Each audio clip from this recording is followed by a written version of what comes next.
ബഹുമാന്യരായ സഹോദരങ്ങളെ, സഹോദരിമാരെ, പ്രിയപ്പെട്ട വിദ്യാർത്ഥികളെ, കിതാബ് തൗഹീദിൽ അടുത്ത അധ്യായം ബാബു മാ ജാഅ ഫിൽ ലൗ.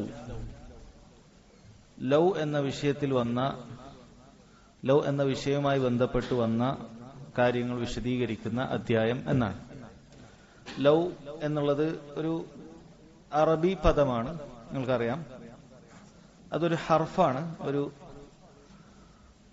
അതിനെക്കുറിച്ച് പറയുന്നത് ഹർഫും തിനാഇൻ ലിംതിനാ എന്നാണ് അറബി ഭാഷയിൽ അതിനെക്കുറിച്ച് പറയുക. ലൗ എന്ന് പറഞ്ഞു കഴിഞ്ഞാൽ അതായത് ഒരു കാര്യമില്ലെങ്കിൽ മറ്റൊന്നില്ല എന്നറിയിക്കുന്ന ഒരു വാക്കാണത്.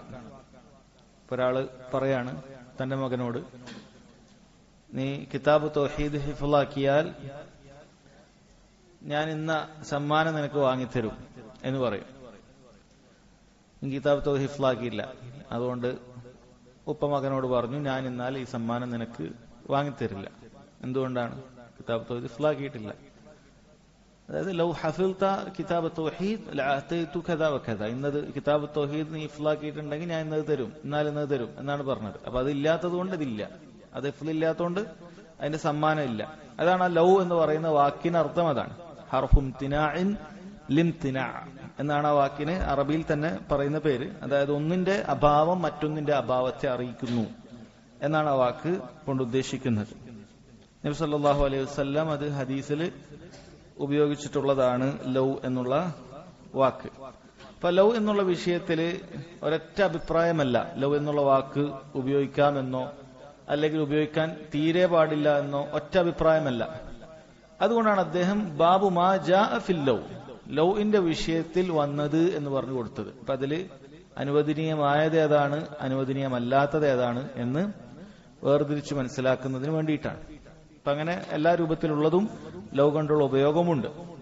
അപ്പൊ അതിലൊന്നാമത്തേത് അനുവദനീയമല്ലാത്തത്, ഹറാമായത്, ഉപയോഗിക്കാൻ പാടില്ലാത്തത്, ലൗ എന്നുള്ള വാക്ക് ഒരാൾ ഖദറിനോടുള്ള ഒരു പ്രതിഷേധാർഹം അയാൾ പറയുന്നതാണ്.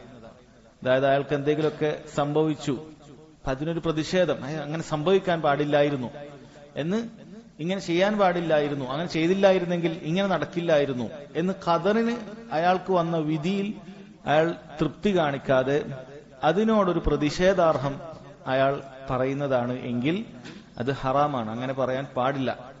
കാരണം അത് തൗഹീദിനെ തന്നെ ബാധിക്കുന്ന ഒരു കാര്യമാണ്. അല്ലാഹു സുബ്ഹാനഹു വ തആലയുടെ ഖളാ ഖദറിൽ വിശ്വസിക്കുക. ഖളാ ഖദറിന്റെ അധ്യായം ഇൻഷാ അല്ലാഹ് 2 അധ്യായത്തിനപ്പുറം വരുന്നുണ്ട്.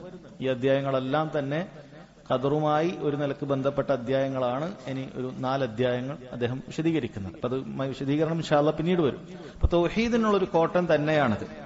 അയാൾക്ക് സംഭവിച്ച കാര്യങ്ങൾ അല്ലാഹു സുബ്ഹാനഹു വ തആല തീരുമാനിച്ചതാണ് എന്നത് ഉൾക്കൊള്ളാതെ അതിൽ ഒരു പൊറുതികേട് കാണിച്ചുകൊണ്ട് അതിൽ അവൻ അതൃപ്തി അറിയിക്കുക ഈ വാക്കുപയോഗിച്ചുകൊണ്ട്, അത് ഹറാമായ കാര്യമാണ്. അങ്ങനെ ചെയ്തില്ലായിരുന്നെങ്കിൽ ഇങ്ങനെ നടക്കില്ലായിരുന്നു എന്ന് പറഞ്ഞിട്ട് അയാൾ ഈ വാക്ക് ഉപയോഗിക്കുകയാണ് എങ്കിൽ അത് ഹറാമായ കാര്യമാണ് എന്നാണ്. രണ്ടാമത്തെ കാര്യം, ഇത് അനുവദനീയമായ രൂപമാണ്. അഥവാ അയാൾ ശർഇനോടുള്ളൊരു പ്രതിഷേധം എന്നുള്ള നിലക്ക് പറയുന്നതല്ല, മറിച്ച് ഒരു ഉപകാരപ്രദമായ ഒരു കാരണം എന്നുള്ള നിലക്ക് പറയുകയാണ്. അതായത് നീ ഇന്ന രൂപത്തിൽ ചെയ്യുകയാണെങ്കിൽ അത് കുറച്ചുകൂടി മെച്ചപ്പെടുമായിരുന്നു എന്നൊക്കെ ആൾക്കാർ പറയാറുണ്ട്.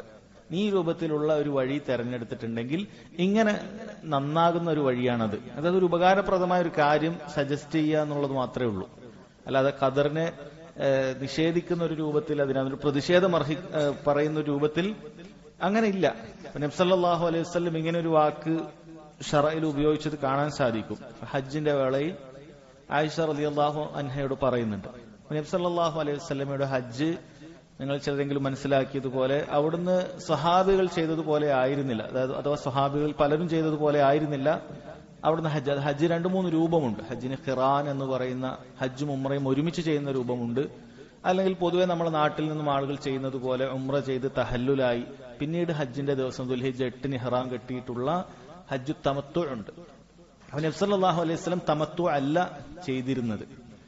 അതിന് കാരണം അവിടുന്ന് ബലിമൃഗത്തെ പോകുമ്പോൾ കൊണ്ടുപോയി എന്നാണ്. ഇപ്പൊ ബലിമൃഗത്തെ മക്കയിലേക്ക് കൊണ്ടുപോയ ആളുകളെ സംബന്ധിച്ചിടത്തോളം അവർക്ക് ഉംറ കഴിഞ്ഞ് അങ്ങനെ തഹല്ലുലാകാൻ പാടില്ല, തലവടിക്കാൻ പാടില്ല. അവർ ഉംറയെ ഹജ്ജിലേക്ക് പ്രവേശിപ്പിക്കുകയാണ് ചെയ്യുക. ഹജ്ജും ഉംറയും ഒരുമിച്ച് ചെയ്യുക, അതാണ് ഖിറാൻ എന്ന് പറയുക. പക്ഷേ നല്ലത് തമത്തു ആണ് എന്ന് അറിയിക്കുന്ന രൂപത്തിൽ, അതായത് ഉംറ കഴിഞ്ഞ് തഹല്ലുലായി പിന്നീട് ഹജ്ജ് ചെയ്യുക എന്നുള്ള രീതിയാണ് നല്ലത് എന്ന് അറിയിക്കുന്നതിനായിട്ട് തന്നെ നബി സല്ലല്ലാഹു അലൈഹി വസല്ലം അപ്പോൾ പറഞ്ഞ കാര്യം ഇങ്ങനെയായിരുന്നു: ലൗ ഇസ്തഖ്ബൽതു മിൻ അംരി മസ്തദ്ബർതു മാ സുഖ്തുൽ ഹദി വലഹലൽതു മഅൻ നാസി ഹീന ഹല്ലു. എനിക്ക് ഇപ്പോൾ വന്നു കിട്ടിയ, നബി സല്ലല്ലാഹു അലൈഹി വസല്ലം ഇപ്പോൾ വന്നു കിട്ടിയ അറിവ് നേരത്തെ അറിയുമായിരുന്നെങ്കിൽ ഞാൻ ബലിമൃഗത്തെ കൊണ്ടുവരില്ലായിരുന്നു. അതുപോലെ ജനങ്ങളോടൊപ്പം ഞാൻ തഹല്ലുലാകുമായിരുന്നു. നബി സല്ലല്ലാഹു അലൈഹി വസല്ലം തഹല്ലുലായിട്ടില്ല എന്നർത്ഥം. മുഴുവൻ ഹജ്ജ് കഴിഞ്ഞിട്ടാണ് തഹല്ലുലായത്. അപ്പൊ അതിന് പണ്ഡിതന്മാർ പറഞ്ഞത് രണ്ട് രൂപത്തിലാണ്. ഒന്നുകിൽ തമത്തു ആണ് അഫ്ലൽ എന്ന് നബി സല്ലല്ലാഹു അലൈഹി വസല്ലം അവിടെ അറിയിക്കുകയാണ്. അപ്പൊ ഒരു കാര്യം അഫ്ലൽ ഇന്ന രൂപത്തിലാണ് എന്ന് പറയാൻ ലോ ഉപയോഗിക്കാം. അതല്ലെങ്കിൽ അടുത്ത പ്രാവശ്യം ഞാൻ ഹജ്ജ് ചെയ്യുകയാണ് എങ്കിൽ ഞാൻ തമത്തു ആയിട്ടാണ് ഹജ്ജ് ചെയ്യുക. അപ്പൊ ഭാവിയിൽ ഇങ്ങനെ ആയിരുന്നെങ്കിൽ ഞാൻ അങ്ങനെ ചെയ്യും എന്ന രൂപത്തിൽ അത് പറയുന്നതും തെറ്റല്ല. അങ്ങനെ പറയുന്നതും തെറ്റല്ല. അത് ശറഇനോടുള്ള ഒരു പ്രതിഷേധം എന്നുള്ള നിലക്കല്ല, മറിച്ച് അത് ഒരു ഉപകാരപ്രദമായ അല്ലെങ്കിൽ കൂടുതൽ നല്ലതിനെ അറിയിക്കുന്നതിന്, ഭാവിയിൽ ഇനി ഇങ്ങനെയാണ് ഞാൻ ചെയ്യുക എന്നൊക്കെ അറിയിക്കലേ അതിലുള്ളൂ. ഞാൻ ഇനി ചെയ്യുകയാണെങ്കിൽ ഇങ്ങനെ ചെയ്യും, അല്ലെങ്കിൽ ഇന്ന് ഈ രൂപത്തിലായിരുന്നില്ലെങ്കിൽ ഞാൻ അങ്ങനെ ചെയ്യും എന്നൊക്കെ ആണ് പറയാം. അപ്പോൾ എന്തെങ്കിലും ഒരു വഴിയിൽ ഒരാൾ വന്നതും എനിക്ക് ഇങ്ങനെ ഒരു പ്രയാസം വന്നില്ലായിരുന്നെങ്കിൽ ഞാൻ ഈ ഒരു വഴിയിലേ പോകുമായിരുന്നുള്ളൂ എന്നൊക്കെ ഒരാൾ പറയുന്നത് ഇത് ശറഇനോട് ഒരു വെറുപ്പ് കാണിച്ചു പറയുന്നതല്ല, മറിച്ച് മറ്റേ വഴിയാണ് നല്ലത് എന്ന് എല്ലാവർക്കും അറിയിച്ചു കൊടുക്കാൻ വേണ്ടിയിട്ട് പറയുന്നു എന്ന് മാത്രം. അത് കഴിഞ്ഞുപോയ കാര്യത്തിനും അങ്ങനെ ഒരു ഉപകാരപ്രദമായ ഒരു അറിവ് നൽകാൻ വേണ്ടിയിട്ടാണെങ്കിൽ പറയാം എന്നാണ് പണ്ഡിതന്മാർ അതിന് ഉദാഹരണം പറയാറുള്ളത്. ഒരാളുടെ വാഹനം അയാൾ വേണ്ടതുപോലെ ഒന്നും റിപ്പയർ ചെയ്തിട്ടില്ല, ഉദാഹരണത്തിന് ബ്രേക്ക് നന്നാക്കിയിട്ടില്ല, അതല്ലെങ്കിൽ ടയർ തേഞ്ഞിട്ടുണ്ട് അത് മാറ്റിയിട്ടില്ല, അങ്ങനെ അപകടമുണ്ടായി, സ്വാഭാവികമായി സ്ലിപ്പായിട്ട് എന്തെങ്കിലുമൊക്കെ പറ്റി ബ്രേക്ക് ഇല്ലാത്തതിനെ കൊണ്ട് പോയി അടിച്ചു.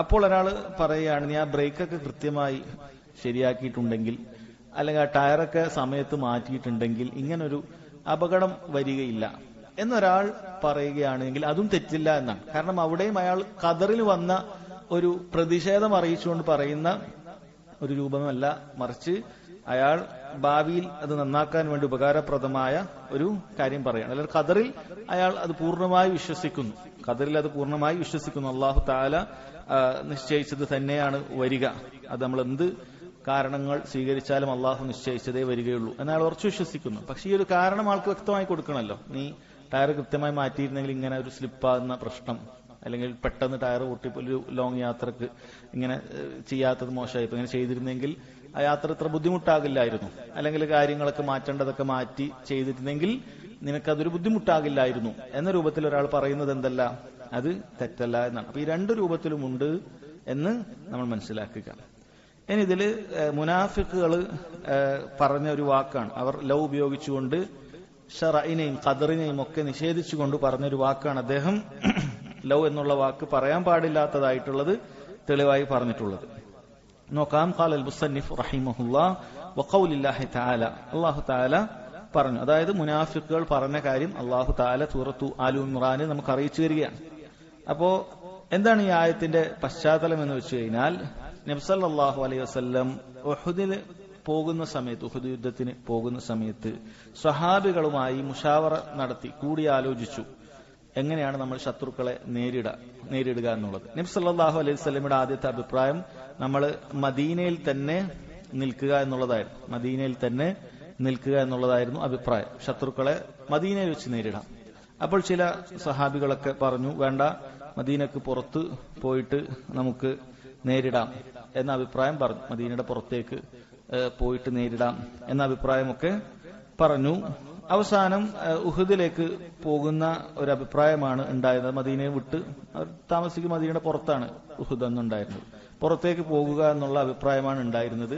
ആ അഭിപ്രായം സ്വീകരിച്ച് നബി സല്ലല്ലാഹു അലൈഹി വസല്ലം പടച്ചട്ടയൊക്കെ അണിഞ്ഞതിന് ശേഷം മുനാഫിക്കുകളിൽ ചിലർ പറഞ്ഞു, നമുക്ക് മദീനയിൽ നിൽക്കാം, അതാണ് നല്ലത് എന്ന് പറഞ്ഞതാണ്.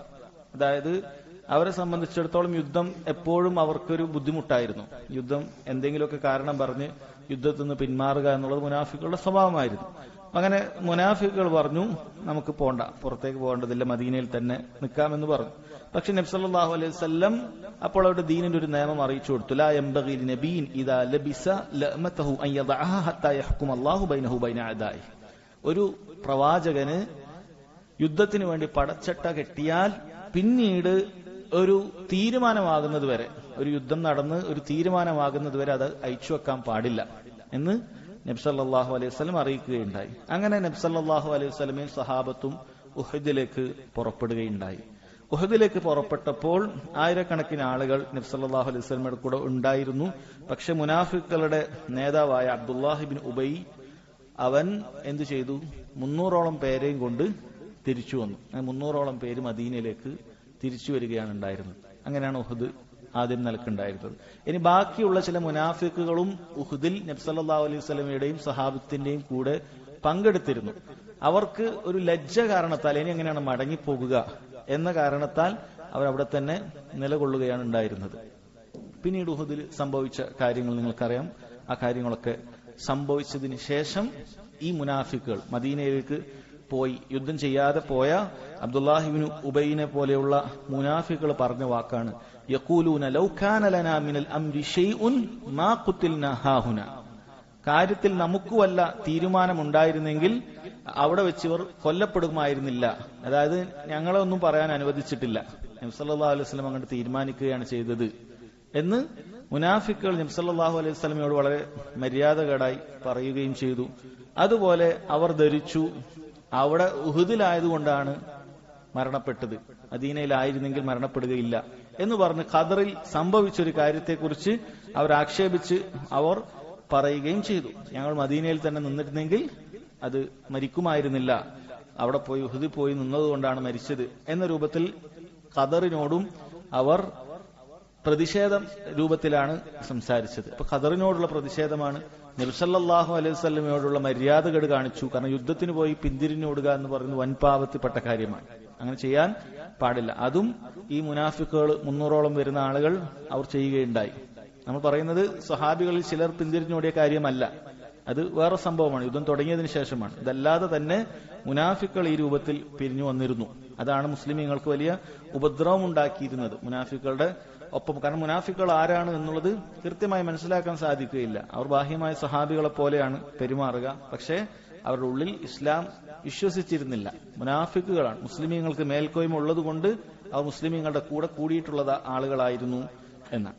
അപ്പൊ ആ രൂപത്തിൽ അവർ പറഞ്ഞ ലൗ കാന ലനാ മിനൽ അംരി ശൈഉൻ മാ ഖുതിൽനാ ഹാഹുന, നമ്മൾ പറഞ്ഞതുപോലെയൊക്കെ ചെയ്തിരുന്നെങ്കിൽ ഞങ്ങൾ അവിടെ വെച്ച് മരണപ്പെടുമായിരുന്നില്ല എന്ന ഖദറിനോടുള്ള പ്രതിഷേധാർഹം പറഞ്ഞ ആ വാക്ക്, ലൗ എന്ന് പറഞ്ഞ വാക്ക്, അത് പറയാൻ പാടില്ല എന്നാണ്. അപ്പൊ അതുമായി ബന്ധപ്പെട്ട കാര്യം തന്നെയാണ് ആലു ഇമ്രാനിൽ വന്ന മറ്റൊരായത്ത് അദ്ദേഹം കൊടുത്തിട്ടുള്ളത്.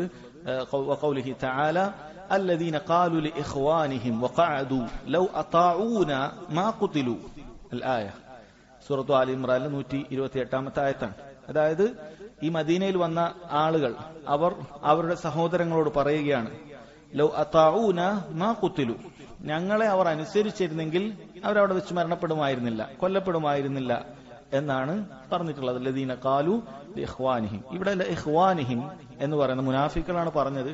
അവർ അവരുടെ സഹോദരങ്ങളോട് എന്ന് പറയുന്നത് ഒരുപക്ഷെ എന്തോ എന്ന സഹാബികളോടാണ് അവർ പറഞ്ഞത്. സഹാബികൾ അവിടെ വെച്ച് കൊല്ലപ്പെട്ടിട്ടുണ്ട്. അപ്പൊ എങ്ങനെയാണ് അവർ സഹാബികളെ ഇഖ്വാനുകൾ എന്ന് വിളിച്ചത് എന്നതിന് ഒരു സംശയം ഉണ്ടായേക്കാം. കാരണം അവർ മുനാഫിക്കുകളാണ്. മുനാഫിക്കുകൾ ഒരിക്കലും സഹാബികളുടെ സഹോദരന്മാരല്ല. അവിടെ പണ്ഡിതന്മാർ 2-3 അഭിപ്രായം പറഞ്ഞിട്ടുണ്ട്. അതിലൊന്ന്, അവർ കുടുംബ ബന്ധമുണ്ടായിരുന്നു. അവരിൽ പലരുടെയും, ഈ മുനാഫിക്കുകളുടെ പലരുടെയും സഹാബികൾ കുടുംബ ബന്ധമുണ്ടായിരുന്നു, നസബിൽ ബന്ധമുണ്ടായിരുന്നു. അപ്പൊ ആ രൂപത്തിലുള്ള സാഹോദര്യ ബന്ധമാണ് അവർ പറഞ്ഞത് എന്നാണ് ഒരു അഭിപ്രായം.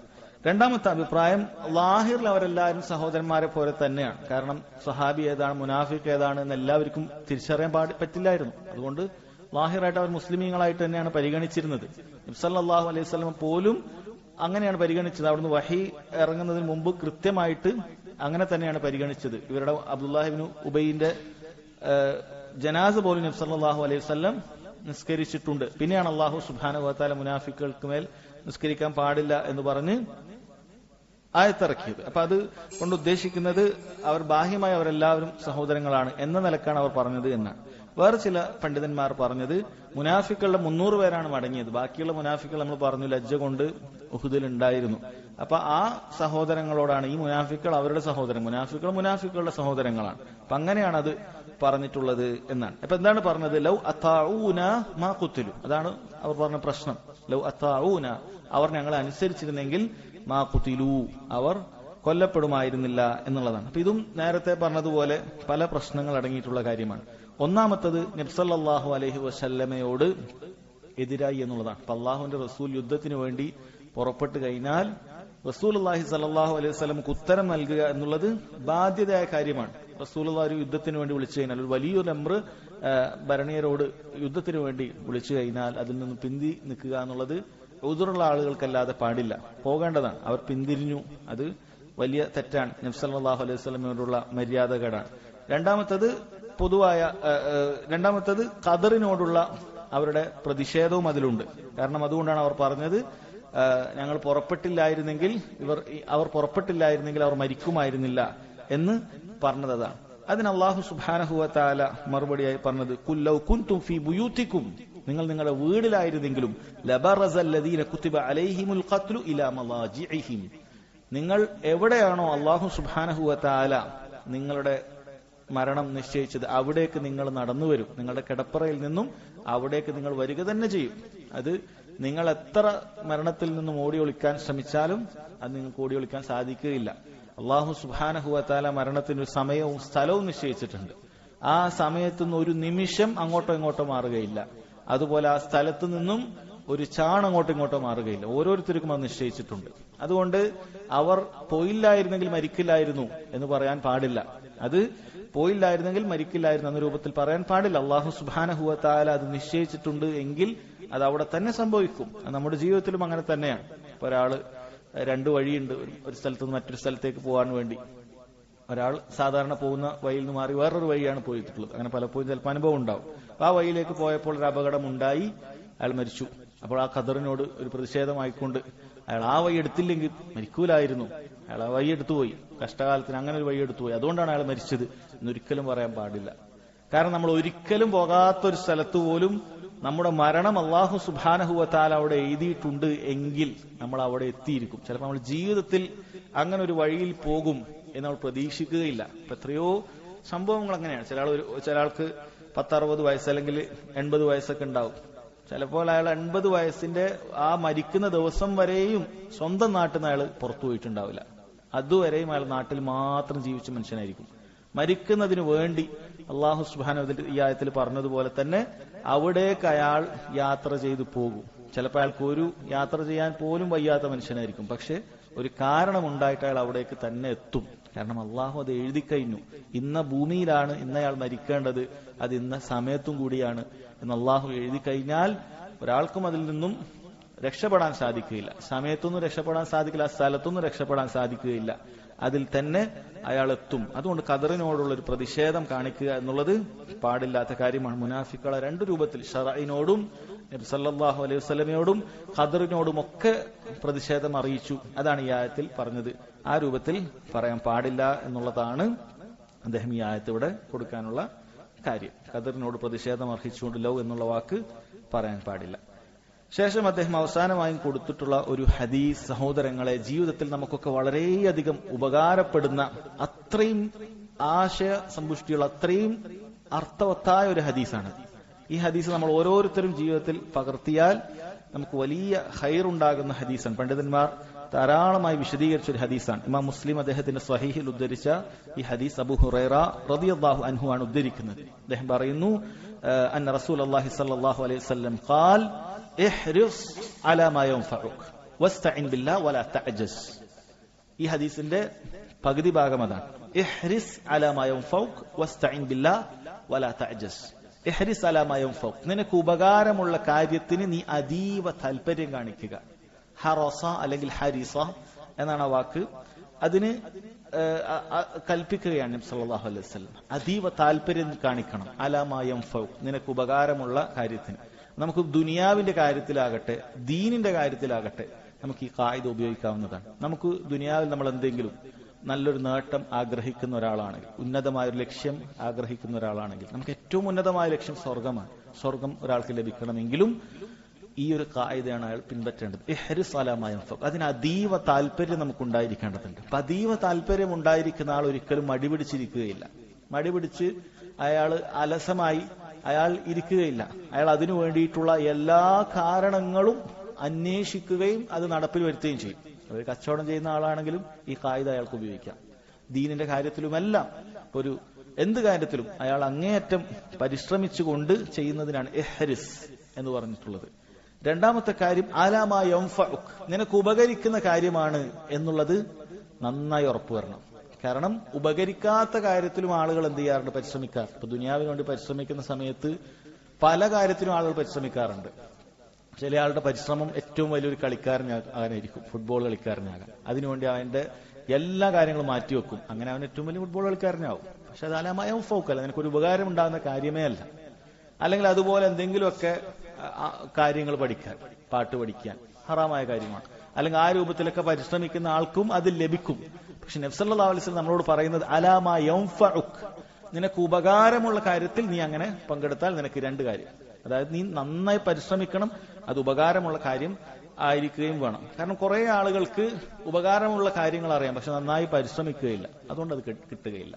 എന്നാൽ വേറെ കുറെ ആളുകൾ നന്നായി പരിശ്രമിക്കും, അത് ഉപകാരം ഇല്ലാത്ത കാര്യമായിരിക്കും. അപ്പൊ അവർക്ക് ഉപദ്രവം ചെയ്യുന്ന കാര്യമാണ് അവർക്ക് ഫലമായി ലഭിക്കുക. ഇത് രണ്ടും കൂടി നമ്മൾ ഒരുമിപ്പിച്ചു കഴിഞ്ഞാൽ ഒരു മനുഷ്യന്റെ ഉപകാരത്തിന്റെ പൂർണ്ണതയാണിത്.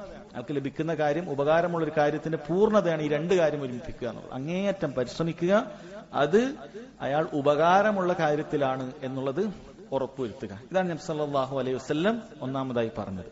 അപ്പൊ ഇവിടെ സബബുകളൊക്കെ നമ്മൾ പരമാവധി സ്വീകരിക്കണം എന്നുള്ള കാര്യമൊക്കെ ഇതിൽ ഉൾക്കൊണ്ടു. ഇത് മാത്രം ഉൾക്കൊണ്ട ഒരാൾ ഒരു പക്ഷേ സബബുകളിൽ മാത്രം ബരമേൽപ്പിക്കാൻ, അള്ളാഹുവിനെ മറക്കാനുള്ള സാധ്യതയൊക്കെ ഉണ്ട്. എല്ലാ കാര്യങ്ങളൊക്കെ ഉൾക്കൊണ്ടു, ഉപകാരമുള്ള കാര്യമാണെന്നൊക്കെ നോക്കി പരിശ്രമിച്ചു. അപ്പോൾ ഇതാ നബി സല്ലല്ലാഹു അലൈഹി വസല്ലം രണ്ടാമത്തെ കാര്യം വസ്തഈൻ ബില്ലാഹ്, നീ അള്ളാഹുവിന്റെ സഹായം തേടണം. ഈ ചെയ്യുന്ന സമയത്ത് റബ്ബിന്റെ സഹായം വേണം. നിനക്ക് ഉപകാരമുള്ള കാര്യമാണെന്ന് മനസ്സിലായതിന് പരിശ്രമിക്കുമ്പോൾ അള്ളാഹുവിന്റെ സഹായം നീ തേടിക്കൊണ്ടേയിരിക്കണം. കാരണം അള്ളാഹുവാണ് ഈ ഉപകാരമുള്ള കാര്യം നിന്റെ പരിശ്രമത്തിന് ശേഷം നിനക്ക് നൽകേണ്ടത്. അള്ളാഹു താലയാണ്. അതുകൊണ്ട് അവനോടുള്ള സഹായ തേട്ടം എപ്പോഴും വേണം. അല്ലാഹുമ്മ അഇന്നി, അള്ളാഹു എന്നെ സഹായിക്കണമേ. റബ്ബിനോടുള്ള സഹായ തേട്ടം, ലാ ഹൗല വലാ ഖുവത ഇല്ലാ ബില്ലാഹ്, ഒരു കഴിവും ഒരു ശക്തിയും അള്ളാഹു നിന്നെ കൂടാതെ ഇല്ല എന്ന കാര്യം മനസ്സിൽ ഉണ്ടാകേണ്ടതുണ്ട്. വളരെ പ്രധാനപ്പെട്ട കാര്യമാണ്. ഉപകാരപ്രദമായ കാര്യങ്ങൾ, അതിനു വേണ്ടിയിട്ടുള്ള എല്ലാ സബബുകൾ നേടുന്ന സമയത്ത് ഒരിക്കലും നമ്മുടെ തവക്കുലില്ലാതെ ആയി പോകാൻ പാടില്ല. അള്ളാഹുൽ തവക്കുലില്ലാതെ നമ്മുടെ മുന്നിൽ കാണുന്ന ആ സബബുകളിൽ മാത്രം, കാരണങ്ങളിൽ മാത്രം നമ്മുടെ കൽബ് ബന്ധിപ്പിക്കുക, കൽബ് തഅല്ലുഖാകുക എന്നുള്ളത് പാടില്ല. മറിച്ച് അള്ളാഹുവിനോട് സഹായം തരണം. അതാണ് നബി സല്ലല്ലാഹു അലൈഹി വസല്ലം രണ്ടാമതായി പറഞ്ഞത് വസ്തഈൻ ബില്ലാഹ്, അള്ളാഹുവിനോട് നീ സഹായം തരണം. വളരെ പ്രധാനപ്പെട്ട കാര്യമാണ്. ഏതൊരു കാര്യം ചെയ്യുമ്പോൾ ഈ രണ്ട് സ്റ്റെപ്പായി.